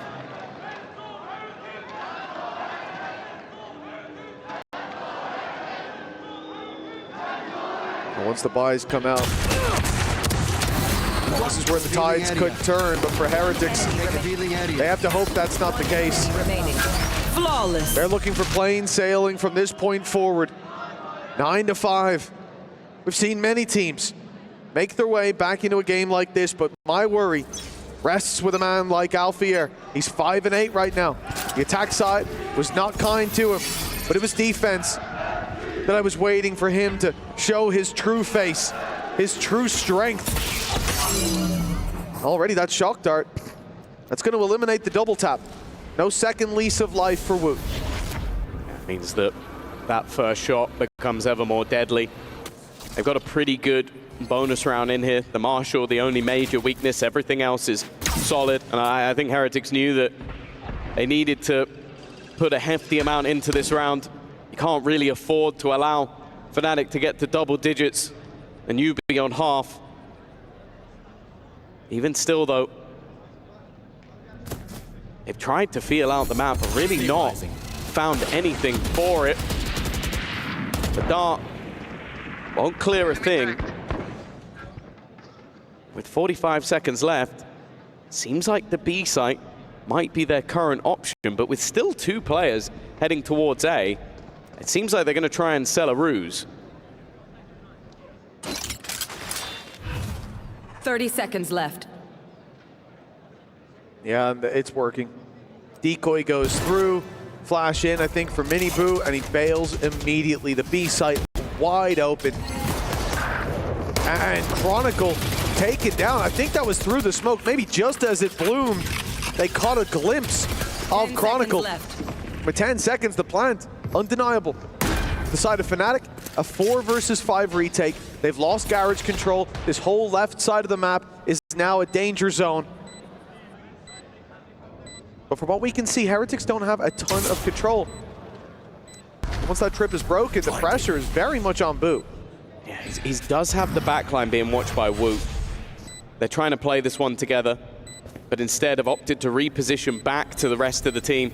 And that time is now ticking quite far for a squad that hasn't got anywhere near the site. Woot is already going to add another to the death toll with Miniboo alongside. That is a clean bonus round coming out from Heretics. It needed to be a big boost coming into this second half, and that's exactly what they found. An injection of rounds. And we've seen them in this position before. I think that might be for Kayak. Probably. I think I know who that's targeted at. One enemy Let's remaining. at least slow down a little bit here. But I don't know quite how long that is going to last. The thing is, heroes on the other side stepping up, and the win condition of Woot playing on that ISO. He's here for the team. at least for now. Great connection from Alfier on the defense.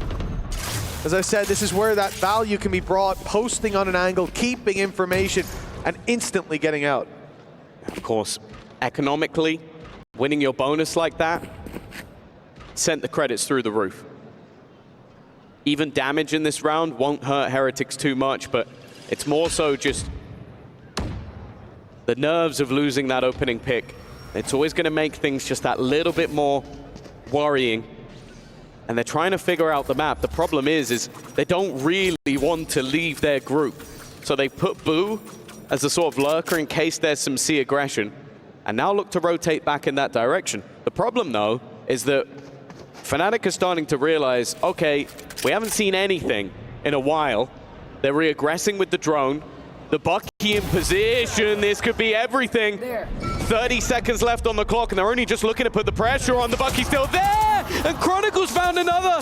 It's looking like it could just fall apart here, but Boo's trying to save them. That's the spike down. And now re-enters all the remains.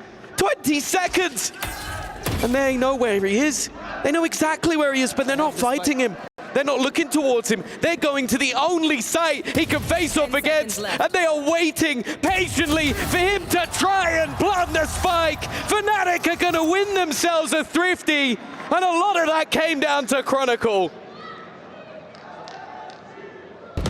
Well, he has been a man in discussion for the MVP. Some of the performances that he has put up throughout this tournament, he won't be forgetting for a long time to come. Teed them up for victory. It's the 21-8 Kayak to strike the final blow. And that one cuts deep for Heretics. 9-7 as it would have been. Decent bit of economy as well, as it should have been. And instead, their opponents fighting right back in. A gap of 4 and 3 away from lifting the trophy.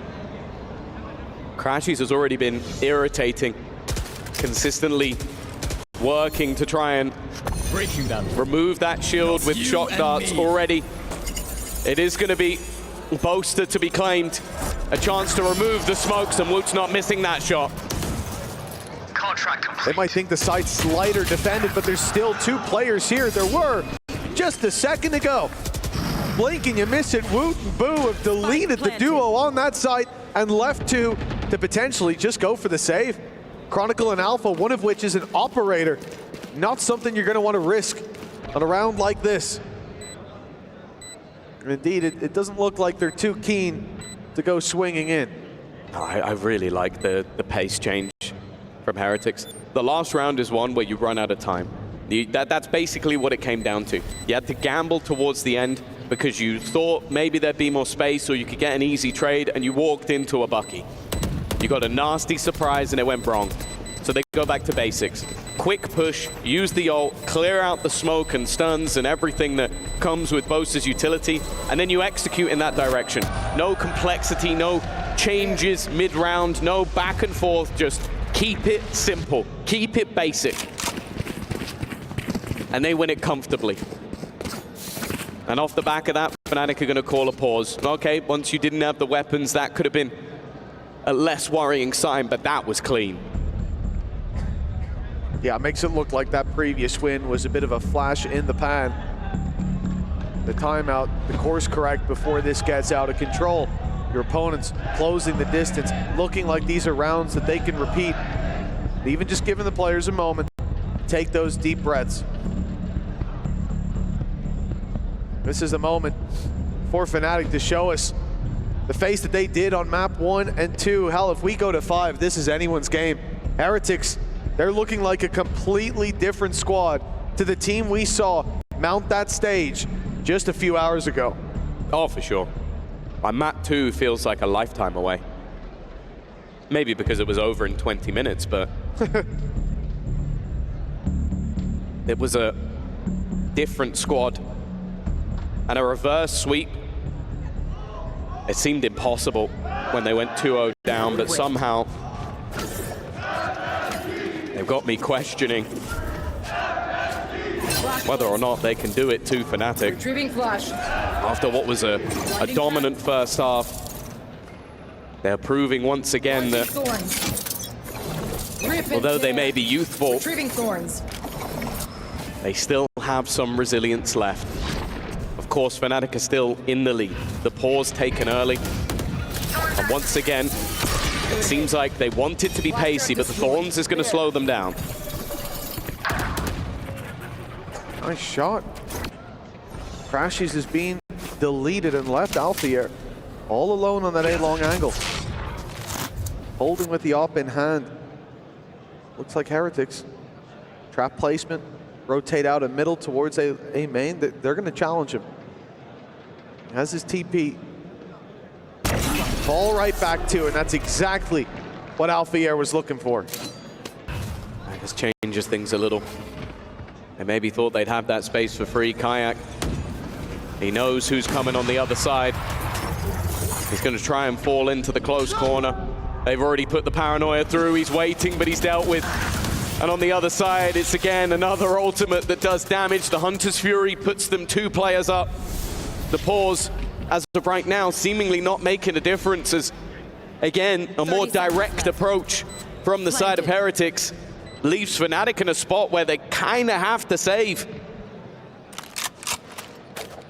Well, especially with the AWP as well. If Alpha was maybe 1 orb closer, you get your kill and your death, you're good to go for the next anyways. But you look to Crashies, you look to Boaster, they don't have the credits. Can't fall back into those rifle buys, and so, yeah, it's the right call. But it's got to be crushing to have the round set up like this. Crashies just taken out of play immediately, no trade. It takes a while, and eventually Alpha gets one, falls back, and the site crumbles so quickly off a few pieces of utility. The Team Heretics 2-round gap. And this map that at halftime was looking like it was close to over, like a pistol round could bury them deep. It's now very much back up for grabs, and a lot of that comes down to the attack side. You talked about it in that first half. We know Heretics are reliable there, but you never know when a new comp comes out on the other side. Alphier, if he's on fire on the defense, if Kayak can keep that spark lit, well then, I'm not sure the side matters. Yeah. But it didn't on Sunset. It absolutely did. But here, it's a different story altogether. No, they've been great. Woot, 16 and 10. I think if you told me in the first half that he'd only be 6 kills away from Kayak, I'd have called you crazy, but he has started that road to recovery. A player that, when they played in that grand final versus Gen G, was by many considered, at that moment, the best player in the world. That it wasn't that far after his debut. That's the absurd thing about it. It's been said but that some in traditional sports burst onto the scene. And that's exactly what happened with Woot. But he's still showing that there is a lot left in the tank. Ascent, we've mentioned it. That's where you head into another realm of double duelist. Yoru on either side, and then a chamber jet. A lot of similarities to what we're seeing on this map. And in what will feel like it comes down to the individuals, less so the strategy. And for Fnatic, they started this series off in such dominant fashion. The first 2 maps made it feel like the third was irrelevant. They went into Icebox, and somehow that's where Heretics found some footing. They'd invested in some ice shoes, got some grip. And now on Haven, after a 9-3 deficit, a pistol, a necessity, a bonus that came their way, the difference is down to 2. Well, our technical pause, a short reprieve for both teams. Their breath stabilized, and now let's see if Heretics can stabilize those rounds.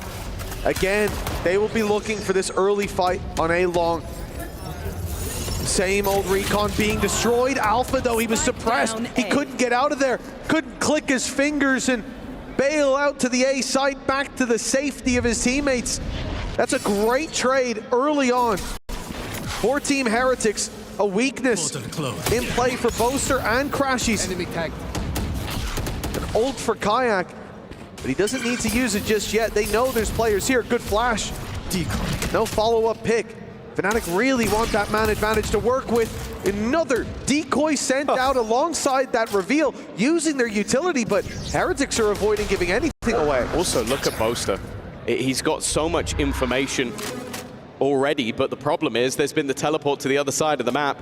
Now, of course, Boo is not willing to risk this with the spike, so he can't get them into the afterplant, and now the Dimensional Drift going to be used to try and figure out where these players are actually going. He'll spot them, sending it towards C, and that means that the rest of the team can start to gamble on that direction. The problem that they have is that Boo's already here, and unfortunately for Boaster, he does not have the weapon to fight them on this cross. That smoke, Bravwell, it's allowed him to get a little bit closer though. He's gonna draw the eye, try to let Crashies follow up with a kill. It's a little bit messy, and Miniboo's already wrapped around. Boo just bought time, trust in his teammates.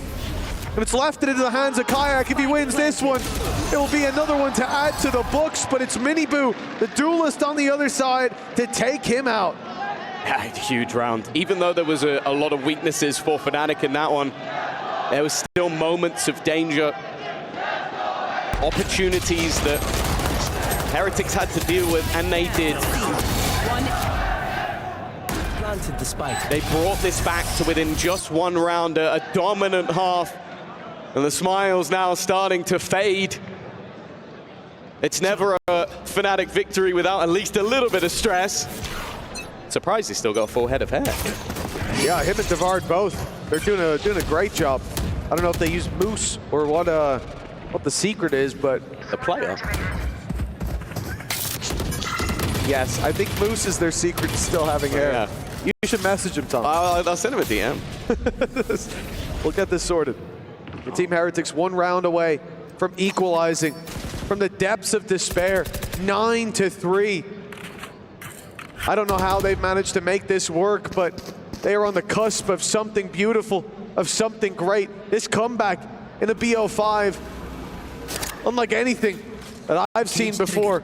And for Heretics, with the storyline that's there, we know how much this means to them. Who's next? Already. Dimensional Drift has been used. Hunter's Fury sent out almost for a little bit of information. He's going to have to leave the other dimension as the rest of the team look to head in towards what is a pretty nasty trap setup. They've timed it well, though. They go through together, weaponry removed, but that doesn't matter for Woot. Put a sheriff in his hand, and he will still knock you down.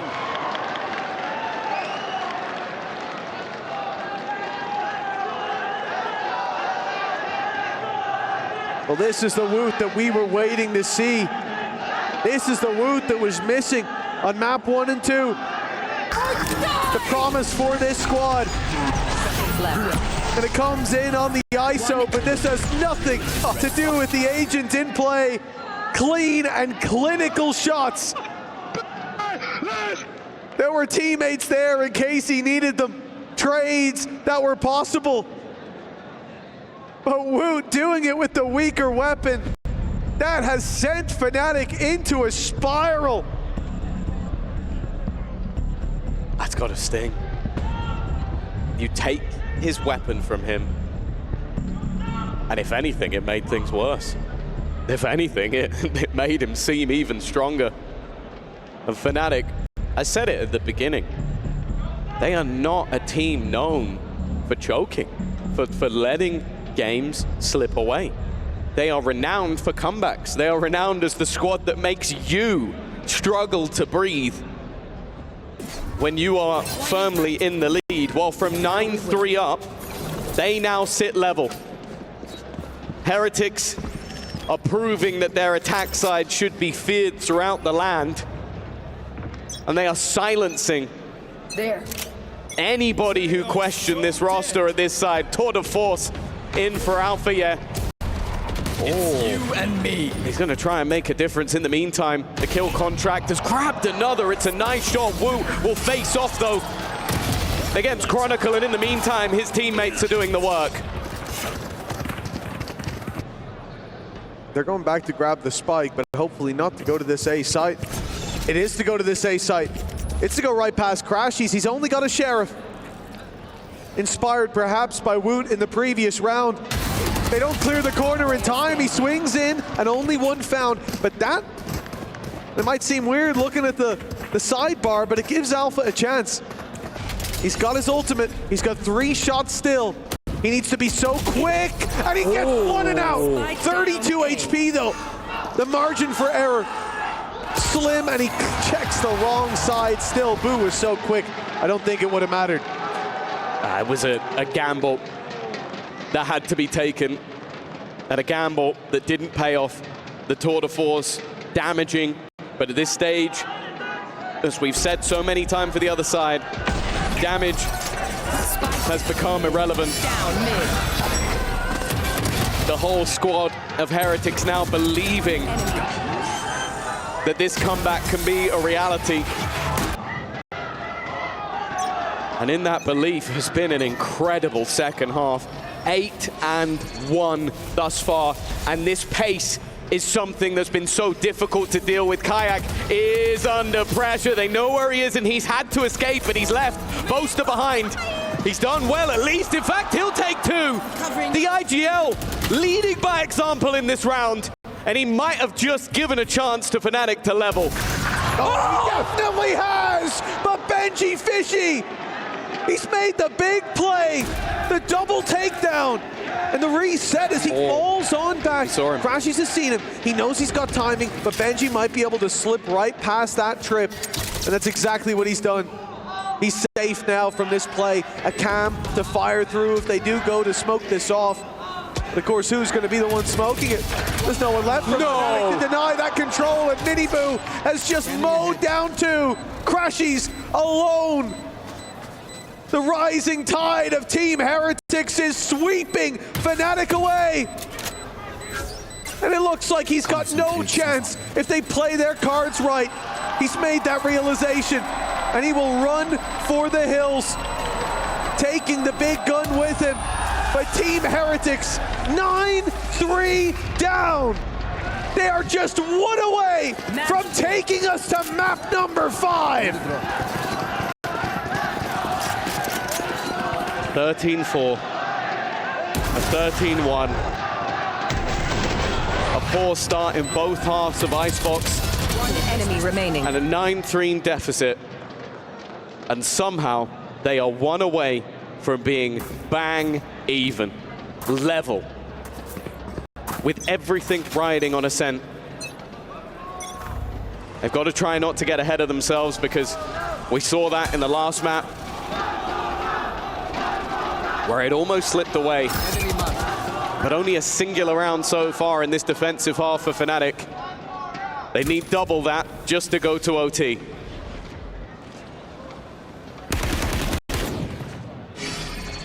It felt like at some stage they would run into Kayak again and he'd pull out one of those plays, but it was the attack side benefit for this composition. Fnatic bringing in an unusual strategy. The Vice for Chronicle, the Chamber for Alphayer. It seemed to have promise for this defensive side, but it's been anything but solid for the defense. Team Heretics, a squad who, again, 5 rounds across the first 2 maps. The amount of shots missed, I think, trumps shots hit at times. And they're on the cusp of victory. Alphayer at least good for the first, but he will be dropped. Woot as consistent as ever, and Fnatic just now leaving. It's up to Benji's timing. Almost pixel perfect, but Chronicle still catches him. 3 players sit with a chance to take us to map 3, but Fnatic are not going to give this up without a fight. Boaster watches his teammate fall. Kayak, the king of the first half, has fallen flat, but Boaster's still standing. That time, however, is ticking, and they still have Woot to deal with, the Cosmic Divide, but now Boo is all that remains of 1 versus 3. The time in his favor.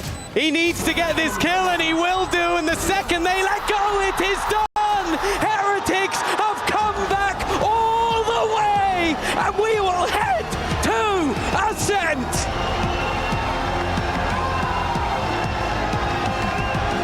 Map number 5 seemed beyond unlikely, I'd say impossible after those first 2, but now there's nothing left to do. Team that got blasted 5 rounds in the first 2 maps of play and somehow lived to tell the tale, somehow still stand upon that stage, ready to make it to Ascent. This is our last map of the series. Riyadh, I hope you are ready for this one. Well, this rune of death stands unbound, and whoever wields it here will be lifting the trophy. Their key as the centerpiece, and the Crusher working away on their opponents. It's Fnatic on the defense, Heretics on the attack. Time to jump. And a quick maneuver towards this A side underway. The paranoia comes in just in time, and it's Boaster to follow up.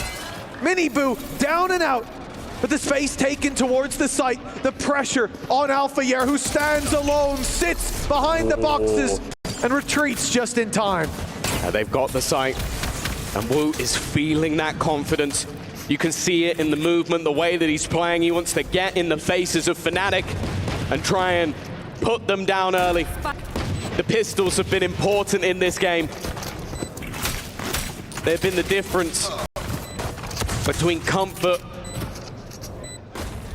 and having a tough fight back. There's a lot of low players currently in this server, and Fnatic look to swarm back in. Tagged up on top. Both of those players so desperately low. A few shots needed now to close out this pistol for Team Heretics. But it's Boo who has to deliver all of these final shots. The time against Fnatic, and so is Boo! It's 2 to close out the pistol for Heretics. He's been a force to be reckoned with. We look back to first map, and we were about to start those threads again, weren't we? People were sitting there going, is this guy really the right man for the job? And then we went to map 3. 1 enemy remaining. Where everybody else believed this team was done, but Boo believed it was just the beginning. That was where he started the comeback, and now he started their road to redemption on map number 5. A pistol victory, but normally we talk about the danger. The only real danger is this man. A chance to do some damage, but it's a fadeaway. And Kayak already gone.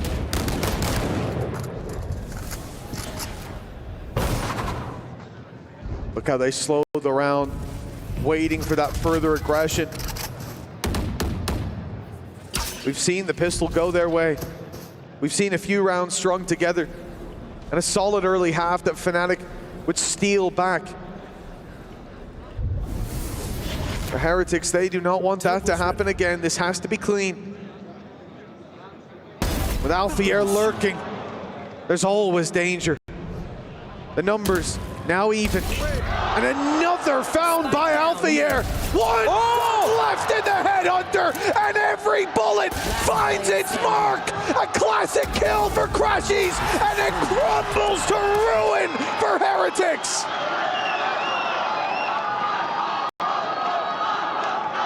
He might have been the one player in this series so far that you could argue we haven't seen the best of. You go back to Toronto, and there were calls for this man to maybe even be MVP in defeat. Enemy remaining. But at least in the final today, we haven't seen it just yet. But if he saved it for the final map, I don't think anybody in the Fnatic camp is going to care. Another time where Heretics take the pistol, but they don't get that advantage. And this time it's purely based off the brilliance of Alphayer. Enemy tag still in sight. Already You look at the damage, and wow, Alpha, yeah, it really seems like he's found his footing. Another opener in this round. They found It's the best possible start for Fnatic. Alpha Year, Boaster, both finding one. Combining towards the tree. As the early half is blooming for FNC, a 5 versus 2. Boo and Benji. We saw a low by win for Fnatic. You can't count out the team on the other side, but those tags, they leave Boo so low, and now it's the ace that's needed with Benji falling. This round is locked in. The only thing Boo can really hope for is damage or holding onto the gun. Anything else is all but a dream. Don't get me wrong, he's had moments that, if this is the time they do it, will be remembered by the Heretics fans for many years to come, but 30 seconds left. this one is not possible. They still go looking. You can see that the Fnatic players would definitely be happy to take this gun away. And well, Crashies will get the job done. It's the lead taken from Fnatic, somewhat expected after that second round victory. But now is where Heretics will get their chance to fight. They found my trap. A little far ahead of the play, but over here on short, that's where the difference was made. The paranoia fired through. It's been used very effectively as far as stopping power goes by Boaster so far. For Heretics, this half screeching to a halt, and it may continue in the same fashion. An operator brought out by Alfier. He's about to be challenged up close. The TP's out. They're ready for Crashies. Woot. That's the opener we needed. And the shot doesn't land for Alfier. He's forced to retreat. The paranoia sends Kayak back. Space already taken by Team Heretics. And they're going to put so much pressure on towards this B setup. There's still the wall from Chronicle. Still the Thorns as well. Those two players that were creeping towards the market have decided to fall on back to mid. Heretics happy with the man advantage. They'll play this one slow.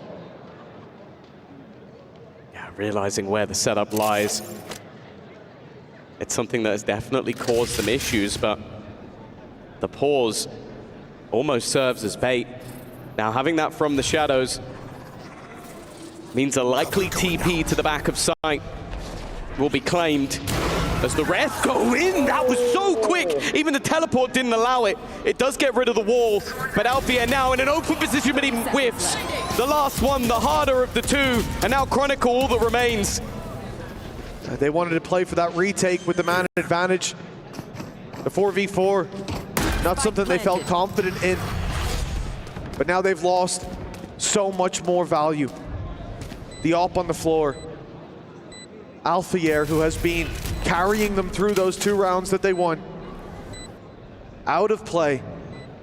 Boaster, while he can try to TP past that wire, it's going to be heard. There's still a player in main. Boo. Blinded, but still lands the kill. A save surely called with Kayak not wanting to risk that operator. You can already see him retreating. Yeah, once again, their faith put into Woot. And he's there once more. Miniboo even selling his soul just to get rid of a wall. It seems silly when you watch it, but they wouldn't have got through as a group if it wasn't for that sacrifice. And then Boo himself, 2 high-impact frags. If he goes down, maybe there's a world where Fnatic fight for this. But he is so comfortable into these later rounds. We've mentioned it throughout the series, the fact that although the other 4 seem to have those issues with pressure, Boo doesn't give a damn. There could have been any level of scoreline. This man doesn't seem to crumble. And as the leader of the squad, that is immeasurable in terms of value.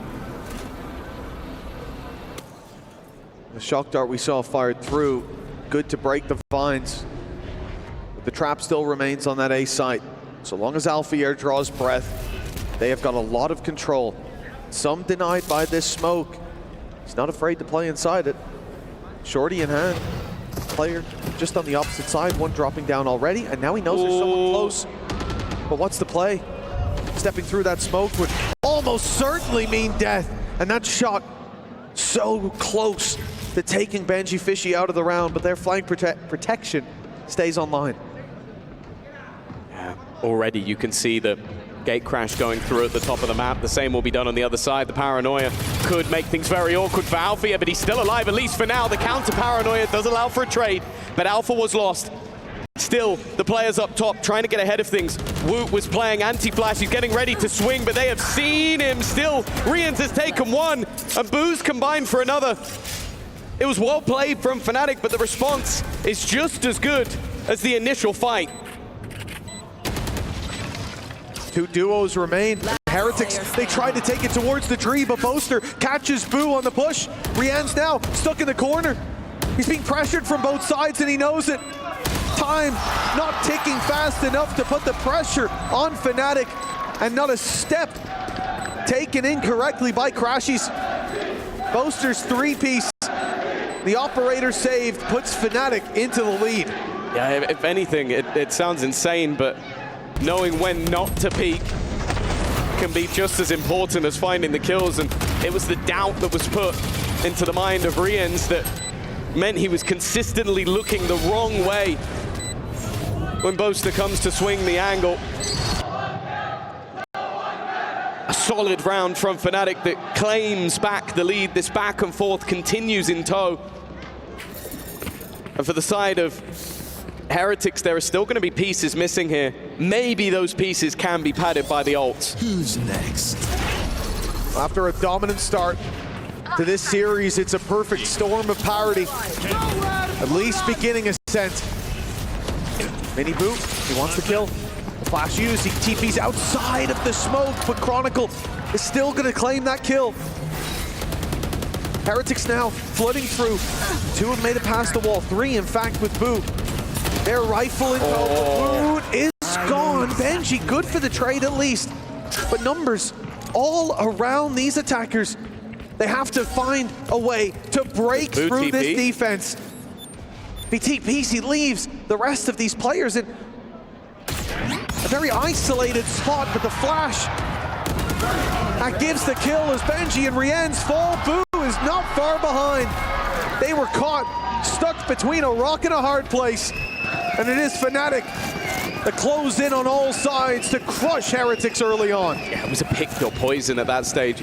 You teleport, maybe you can try and catch players as they rotate, but the chances are Fnatic will eliminate the players there and leave Boo in a horrible clutch situation.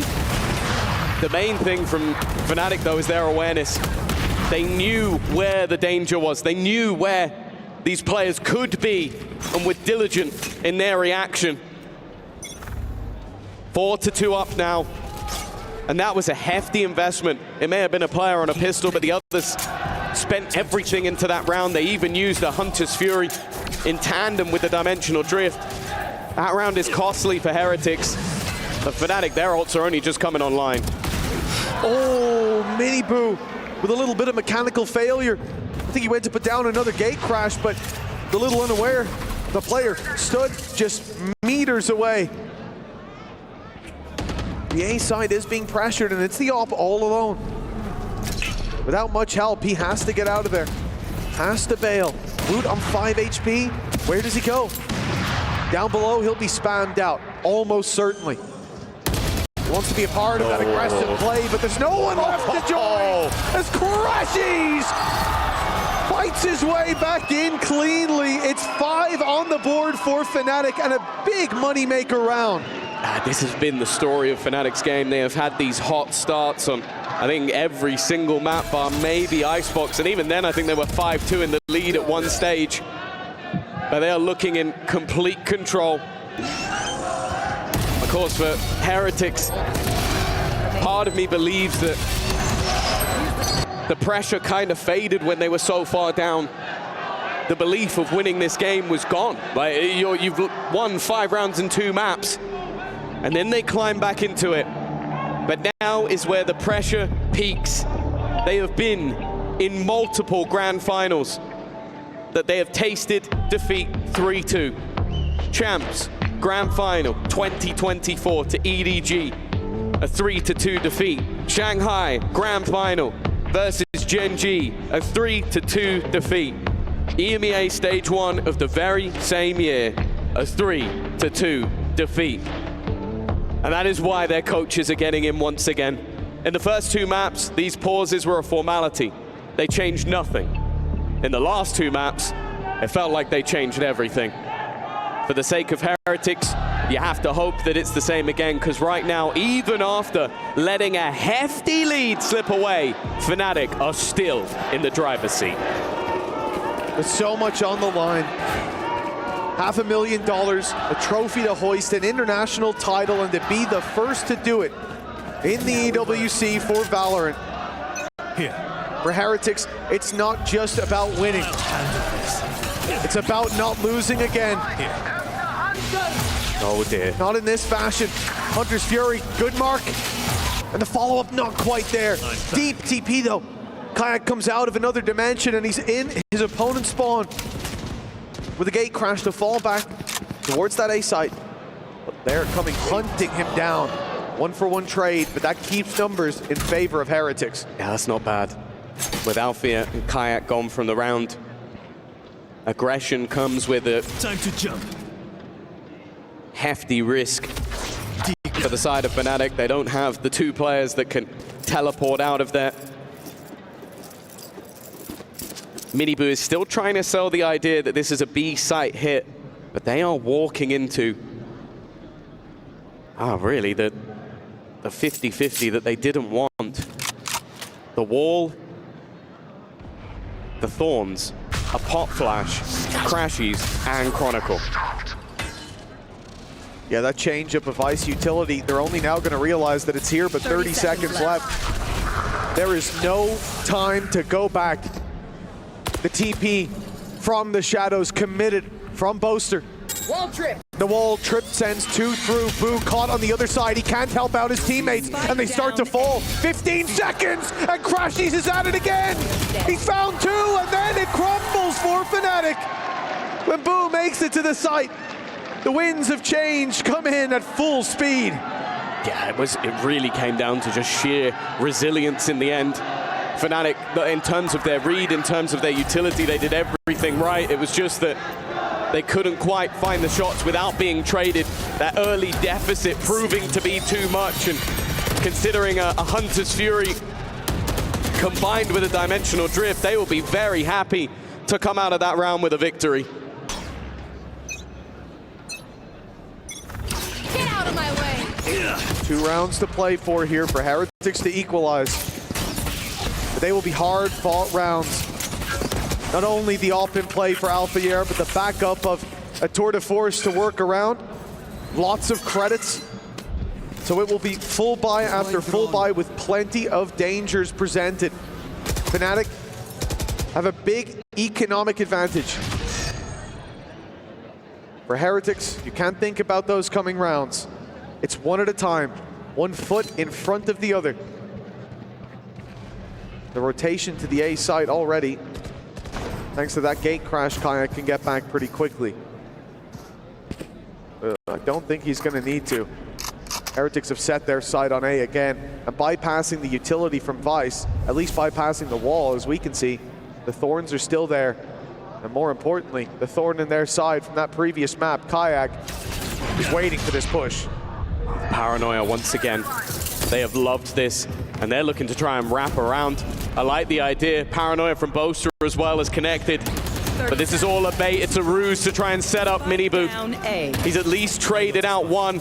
But they now need to get into that side. Chronicle underneath, looking to try and hold the line. He has got no support from this position, but sometimes that's where he does his best work. Boo, though, once again, clinging to life. Weaponry removed. And more importantly, look at where the last man is. He's nowhere near. Benji Fishy flees for the hills, and Fnatic have got their 6th.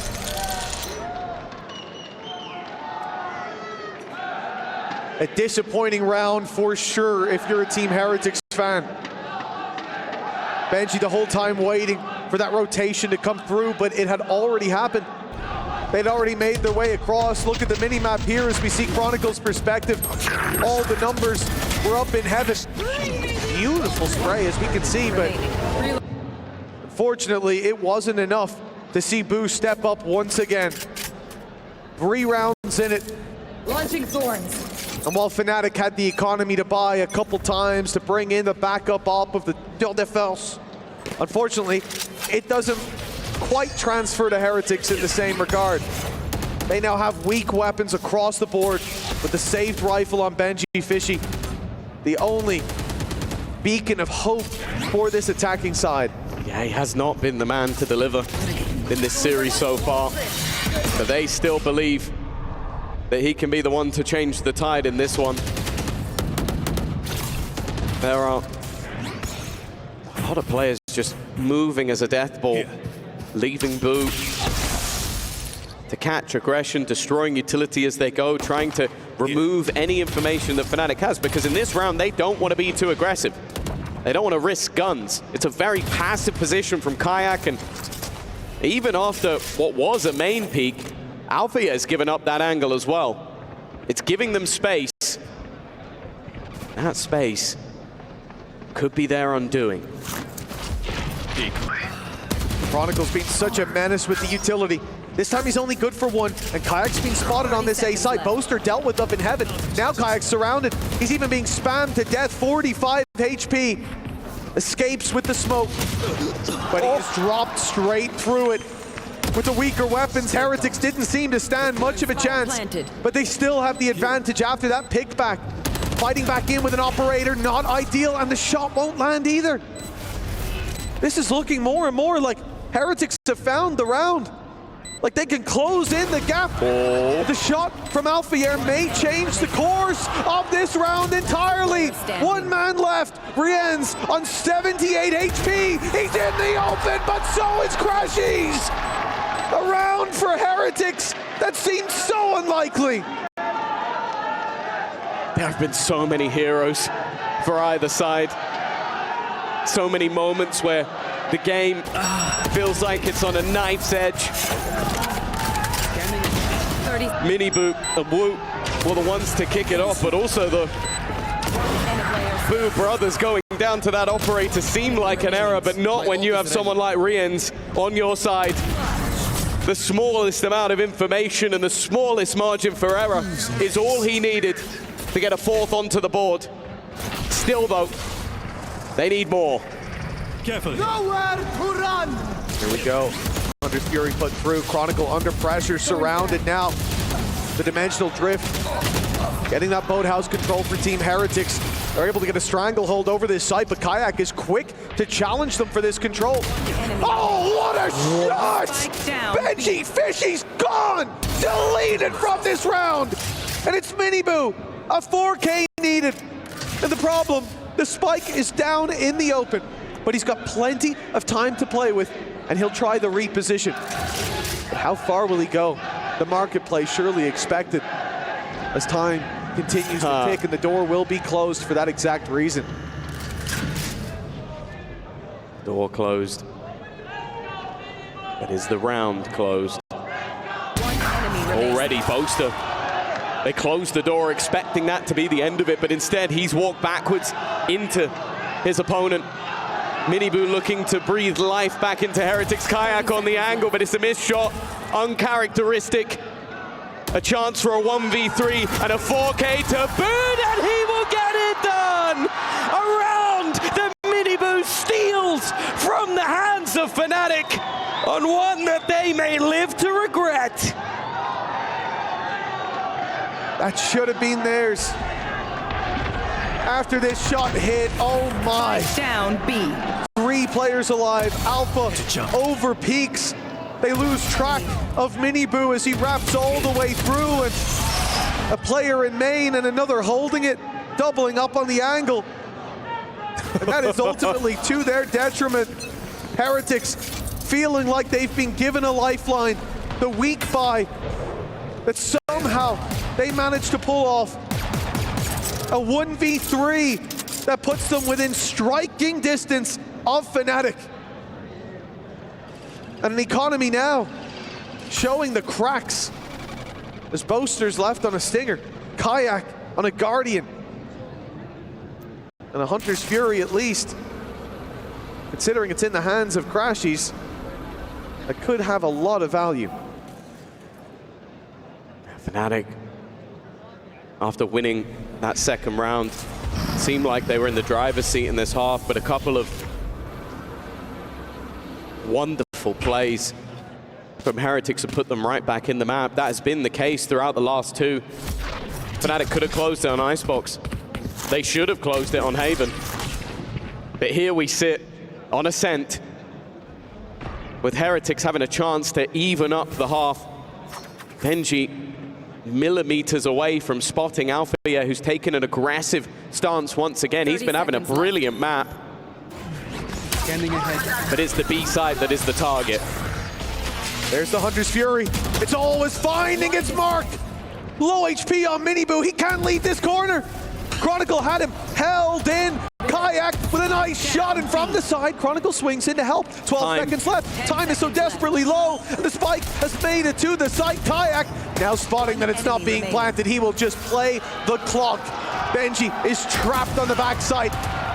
Time ticking and running out as they all close in around him. 7-5 at the halftime. Fnatic leading, but only just. There's still some fight left in Heretics, and they will fight till their very last. The second half, the final half, after the break. One enemy remaining.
We are now just a few rounds away from the EWC 2025 trophy being lifted.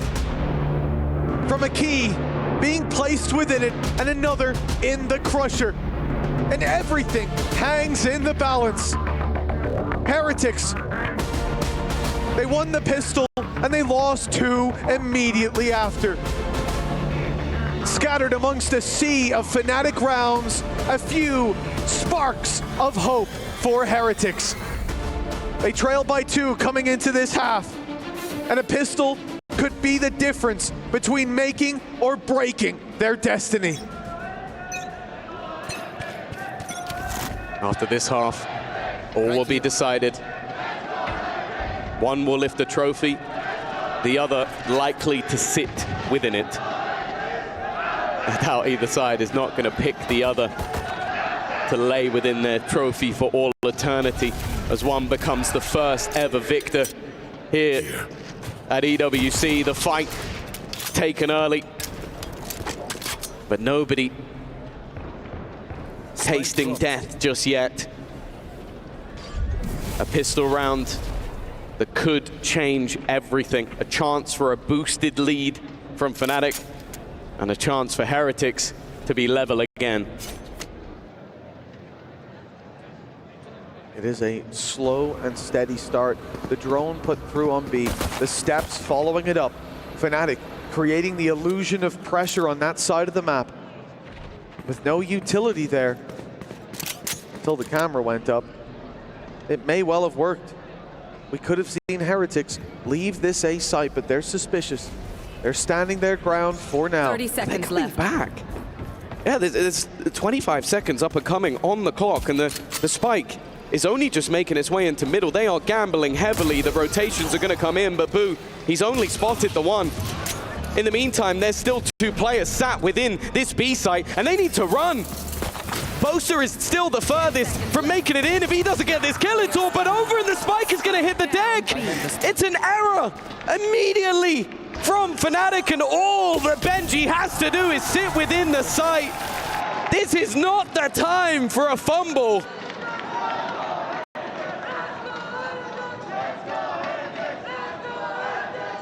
Fnatic, a team that loves to run that clock down.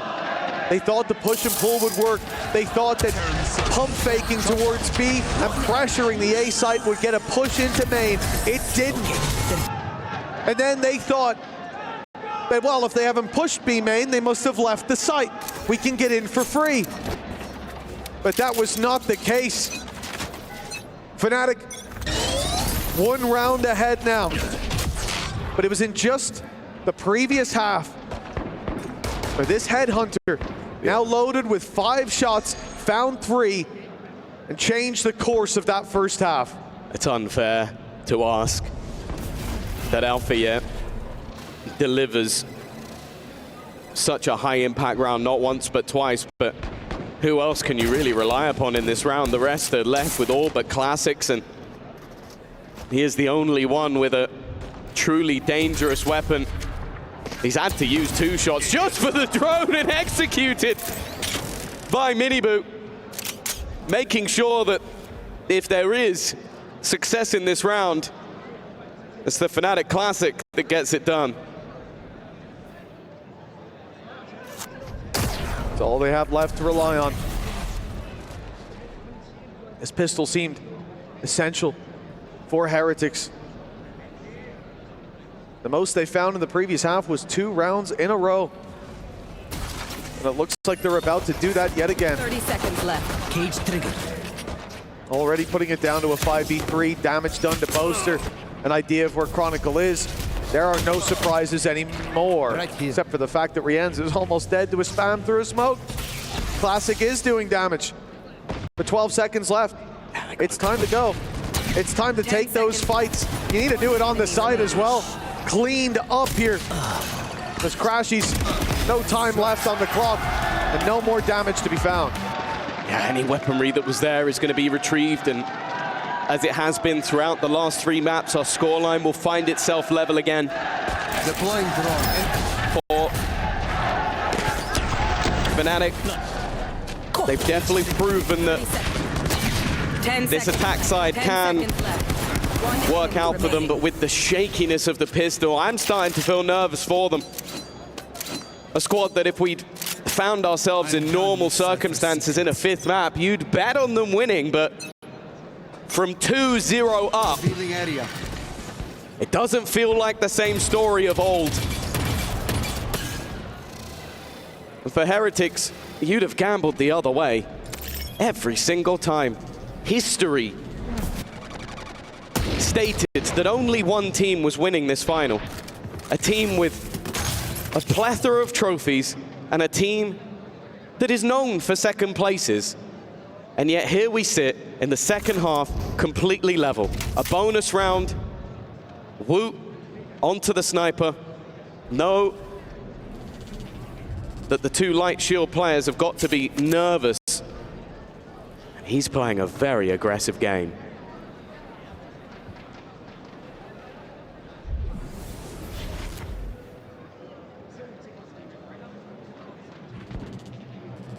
Question of if Alpha's going to be looking the right way. Contact comes in, he's been seen. This is the moment, flash pop, but the TP out right away. Benefit of this agent for Alpha, but he stepped back into the waiting crosshair of Woot. He didn't have the read on the player deep in wine. Paranoia lands, but there's no one there to follow it up from main. It gives Woot time and resetting. He'll eliminate Kayak and ignore any further fights. 15 seconds. The advantage valuable enough. And again, the clock putting so much pressure on Fnatic. They are just taking too long in every round so far. I think when you look at this double duelist composition, you are of that expectation that it's going to be constantly aggressive, that there'll be players facing. That's a nice couple of shots at least, but considering it's a bonus round, the Heretics won't care. But my point being that once they've taken those advantages, it is Heretics that sit back. It is Heretics that lounge in their chairs and wait for their opponents to make their move. And while the coaching staff of Fnatic, I'm going to assume, are likely giving this one last go. They have turned this team from a kickoff failure to a Masters finalist to an EWC finalist.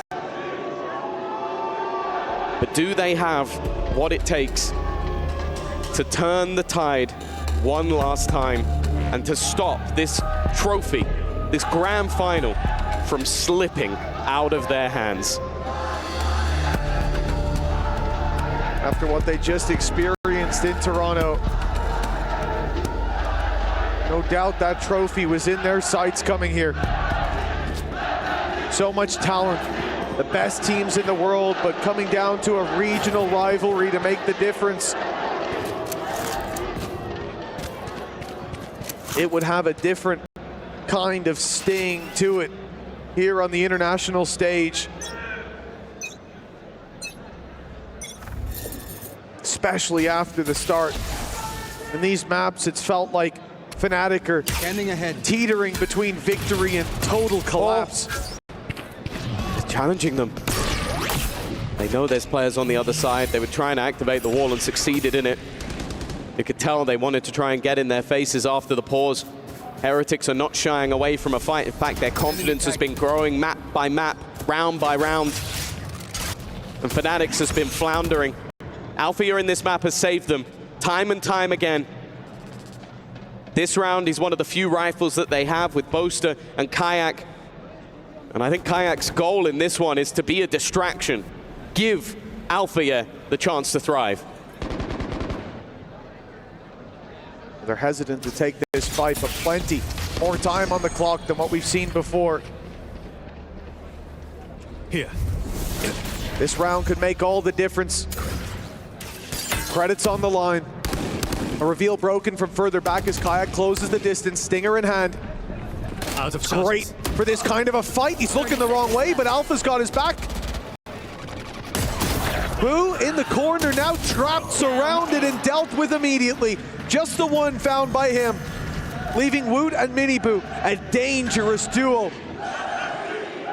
And what if you underestimate that will dish out defeat? Miniboo is finding the first. That's tree control for Heretics as the time ticks away. They even used the flash just to confirm it, but that is them now out of utility for the actual retake. Yeah, they were nervous that there was a second player. Didn't think that Chronicle would be left behind on his own. That time, though, has already been ticking for quite a while. Kayak is the first spot, but Woot takes his head clean off. But now it's left all onto Miniboo. The trade was effective. Alpha's been seen, but there's one more to deal with. TP's into the open. Boaster now is all that remains, and he has a decent idea, but Boaster holds on. They've needed him in impact rounds, and he has delivered once again. Neck and neck, it's the story of Ascent. These teams just can't pick up any kind of lead, any kind of runway. Always hot on each other's heels. The faster approach for Fnatic, working wonders. But it really is just that lack of utility. The TP here for Alpha causing issues. We look to those IGLs. Boo has had so many huge rounds. Boaster delivering one of his own. Will be no surprise here, the same strategy. To get that wall out of play early on, but it actually doesn't make, oh, it does make it the full distance. Just a slight delay. I think Fnatic are trying to stop them from doing that because it is a wasted piece of utility if it can be taken out by the Yoru clone on the other side. But after sort of failing the aggression they wanted on B, it's not like Heretics are just sitting still. They're now doing the same. Over on A, the drone taking control, while Fnatic are setting up for a short push. There is still the paranoia available. Rien's looking like the point of contact. Falls back after grabbing that info. Boo sitting inside Wine. Paranoia won't even come close to hitting him. Mini Boo under pressure though. Knocked down to 29. Rien steps forward, but has to be worried about main. Boo's not full clearing it. TP next to him! Smokes in hand, but Boo corrects in time. Pulls out the weapon and the pick. Fnatic have gone deep though. They're already wrapping around behind the spawn, moving up through heaven, but it's being watched. Mini Boo turned to check it. He's TP'd out just in time as the pressure came through. The spike needs to be retrieved. 20 seconds sub, it's 15 on the clock. They need to move now as Boo is still inside main and they haven't cleared the site. Rienz is tucked in a corner knowing that he just needs to play that time, run that clock down, and that should be the round done right here and now. Team Heretics back in the lead. It feels like that we're seeing players go from heroes to villains rounds apart. Boaster, an uncharacteristic mistake. It was almost worked out for him even still, but teleporting into an uncleared angle. It left so much control available, and with the spike dropped, it made it so difficult for the remaining players to fight back into that round. The back and forth not helping out Fnatic. They've been the one on the lower economy since that start. And now, while you can see the operator coming into play, Woot is looking to try and have an impact on this game. He's 6-14 right now. But instead, it's Alpha. That hero rifle in his hands once more. Now the tour de force available. This just got interesting. Bolstering the rest of the squad. What looked to be double digits for Team Heretics under threat. They got ults too. B side still defended though by this side for utility. Benji's point of contact is his camera. Mini Boo with 2 flashes still locked and loaded. They're gonna have no guns. They've seen him. They know that Benji's in that corner. Getting out won't be easy. He has to sprint, he has to run forward and just about makes it. The Thorns slowing the market play.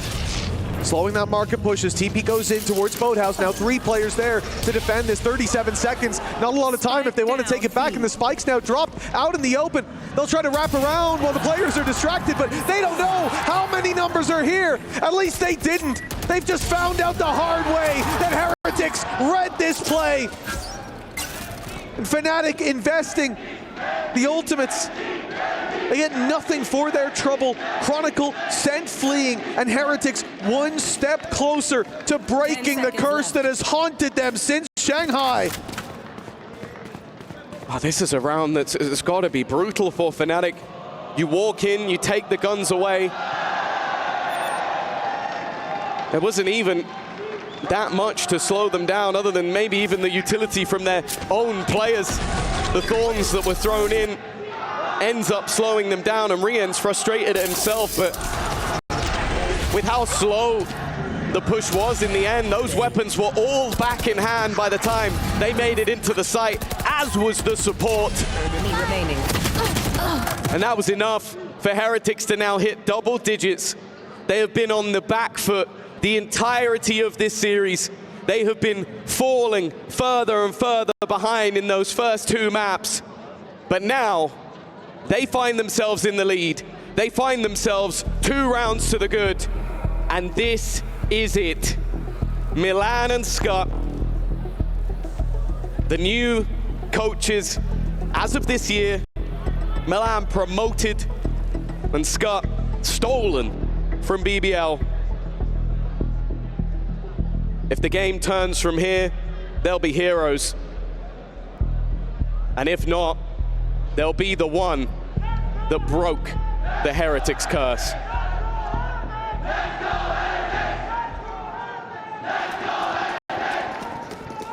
Two rounds to the good as the pause subsides, and it has to feel good for Heretics. Building up rounds, 5 out of 6 now going their way. Their defense seemingly uncrackable. And Fnatic calling that final pause is a signal that they are on the right path. Just a few steps away from a goal that has evaded them so many times in the past. Big teleport. The echoes of those forgotten battles lingering in these lands, lingering in their minds. And they can finally put those horrors to bed with just 3 more rounds. And their opponent's economy already on the rocks. Yeah, a chance to not just be a trophy winner, but a world first for VALORANT. Putting Heretics on the map in EWC. But you would be foolish to ever believe that Fnatic are out of a series. They look to blast their way through into the A site, but the defense is one of numbers. 3 players ready for this fight. That's a huge pick by Woot. He goes in for more. He's hungry. Wants to make this his round, but he gets out just about. The Hunter's Fury chasing them down. Fnatic already a man down. Riyadh with a Hunter's Fury of his own, but it's the fight from up top. He's here to help. They'll go through the smoke looking for the battle, but it's Riyadh taking the double. Alfier stands alone. And it's Team Heretics with 4 players. The spike and only 12 seconds to get that plant in. This one's done, and it's Miniboo to land the final shot. Fnatic down, but not out yet. Just 2 more for Heretics, a squad that was 2-0 down, that had 5 rounds in the first 2 maps. Where has this team come from? 5 might end up being their lucky number. 5 rounds in the first 2 maps, 5 previous defeats. But maybe the 6th will be the charm. This could become a story of resilience, a story of getting back up when you're down. But that is a story that has been tailored in Fnatic's past.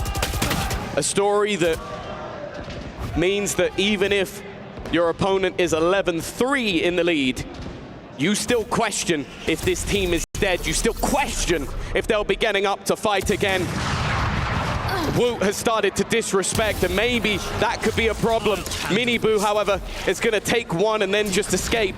But that will leave an operator for this squad to retrieve, and in fact, they are playing this very safe. Hunter's Fury utilized, and more importantly, that's the spike found. Miniboo sticks around a little longer, but Chronicle does at least deal with him. Oster's wrapping. He's already found himself an operator or a vandal. The choice is his, and he wants the rifle to work with. From the shadows in case things spiral out of control, and moving to this A site. It seems to be the right play, but Chronicle's left behind on B. It makes me think it's going to be a fake that might not work. 30 seconds left. As he looks to get into this A site, maybe even tap the spike if he doesn't see contact, and from the shadows across. Cover going out. But I see Chronicle now joining him. Fortunately, the read is there for Heretics as well. Cover going out. The smoke didn't quite cover. So he's had to use another. 10 seconds left. That's all the utility gone for him, but Chronicle still has a belt to play with. Could even wall off part of the map, but he doesn't want to give his position away. He spotted a gap, and that gap could be exploited. 2 players facing the wrong way. Chronicle, at the darkest of times, is the shining light for Fnatic. He is a man you can rely on, even if everything goes wrong. There is a reason that he has the most trophies of anyone in history, and there is a reason that you don't stop believing in Fnatic.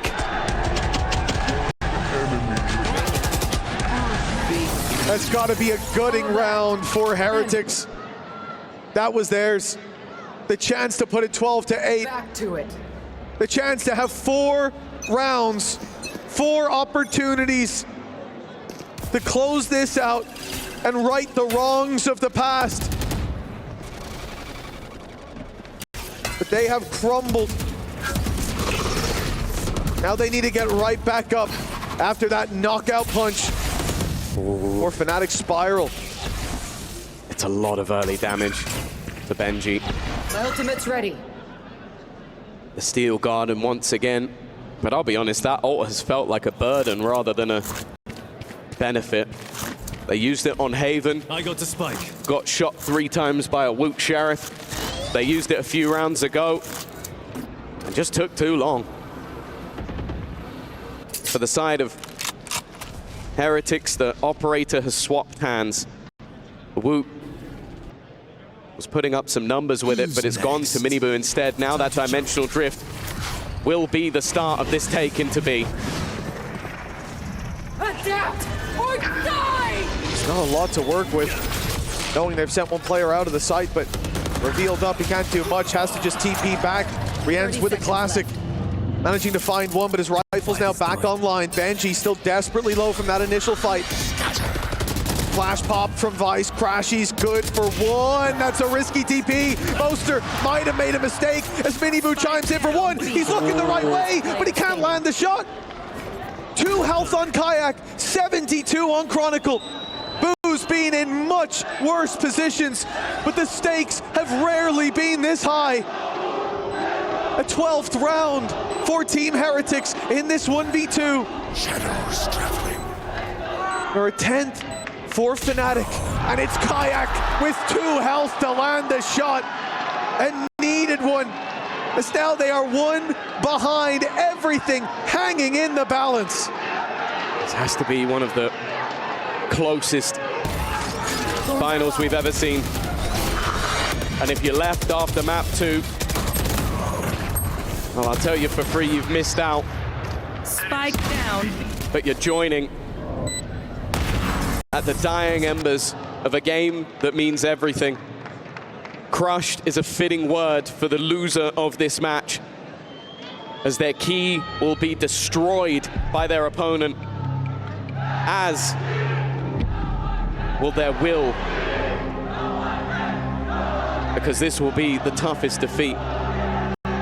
Be it Fnatic from 2-0 up, or be it Heretics from 2-0 down, bringing it back, being in the lead and letting it slip. Now this will be the last chance for the coaches and still overtime. As mentioned, for Weber and Neil Zenio, in the first 2 maps, I can't say I noticed the pauses. In these last 2 maps, it's impossible not to. They have turned the tide, they have brought their team back, but the same can be said for Milan and Sky. I mentioned that if their pause changed the game, they'd be heroes. Well, since their pause, they've been right back. Let's get set up. They become as important for settling the emotions as they do solving the puzzles, playing out on that mini-map. 11-10. 1 round in it, 2 away for Heretics from closing this out, and a victory in regulation possible for either squad. It will be Fnatic. The pressure to continue this win streak. And Woot making a gamble, buying the judge, but this has had so much value in previous games. I was a little bit worried that somebody had already made it past. Rians has been punished from fighting this position before. Opts this time to back off, play with his team. Ultimates will not play a part of this unless the Boo TP from the shadows makes a difference. They're pressuring B, but this is all but a ruse.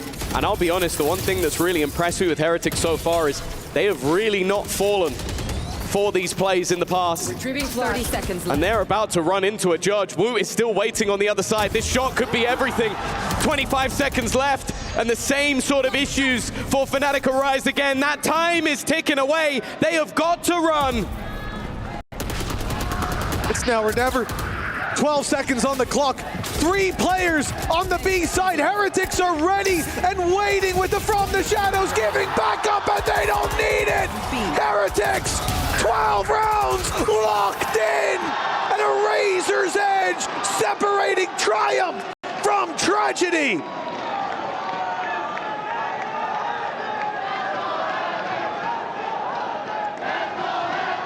The calls in this game Cage 3. have made a difference. And this is another time where we look at Heretics and go, I respect the fact you stood your ground. Oh, even a little bit of spice. You might live to regret that one, Neilzino, I'll be honest with you. Never celebrate too early. But the buy is definitely damaged. Chronicle left with little to spare for the best chance we've ever seen for Los Niños to take themselves a victory. They're going to try and fight them for B main control. But Fnatic flee the scene. We've seen this grand final twice before. From regional to international. Third time lucky, I said earlier on, and I didn't believe a word I was saying. It was 2-0 down. A reverse sweep. Just 1 round away from completion. And Fnatic, they've bounced back from worse. They've strung together more rounds, but now they've lost Chronicle. Woot, the man that they run into, has been reliable. And a paranoia slows them down. Miniboo in with another. The advantages keep stacking in favor of Team Heretics. 1 versus 5. Crashies has to do the impossible. And for Heretics, it's a simple solution. 30 seconds, 20 HP, and 1 last shot. Team Heretics. They have defeated their demons. They have crushed the curse. And they have won EWC 2025.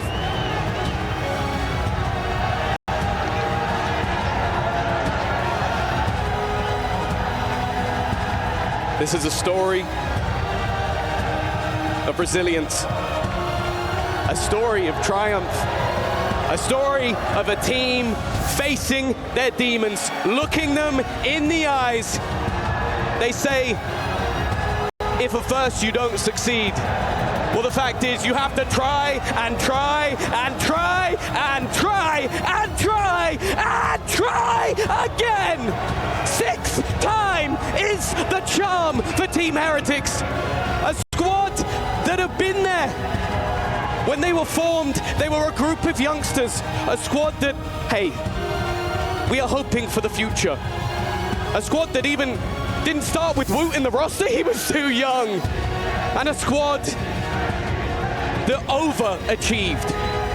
Then coming into this year, the question was, well, you've made it to finals again and again and again, but you never quite managed to take a trophy. Well, guess what? This time, they have done it.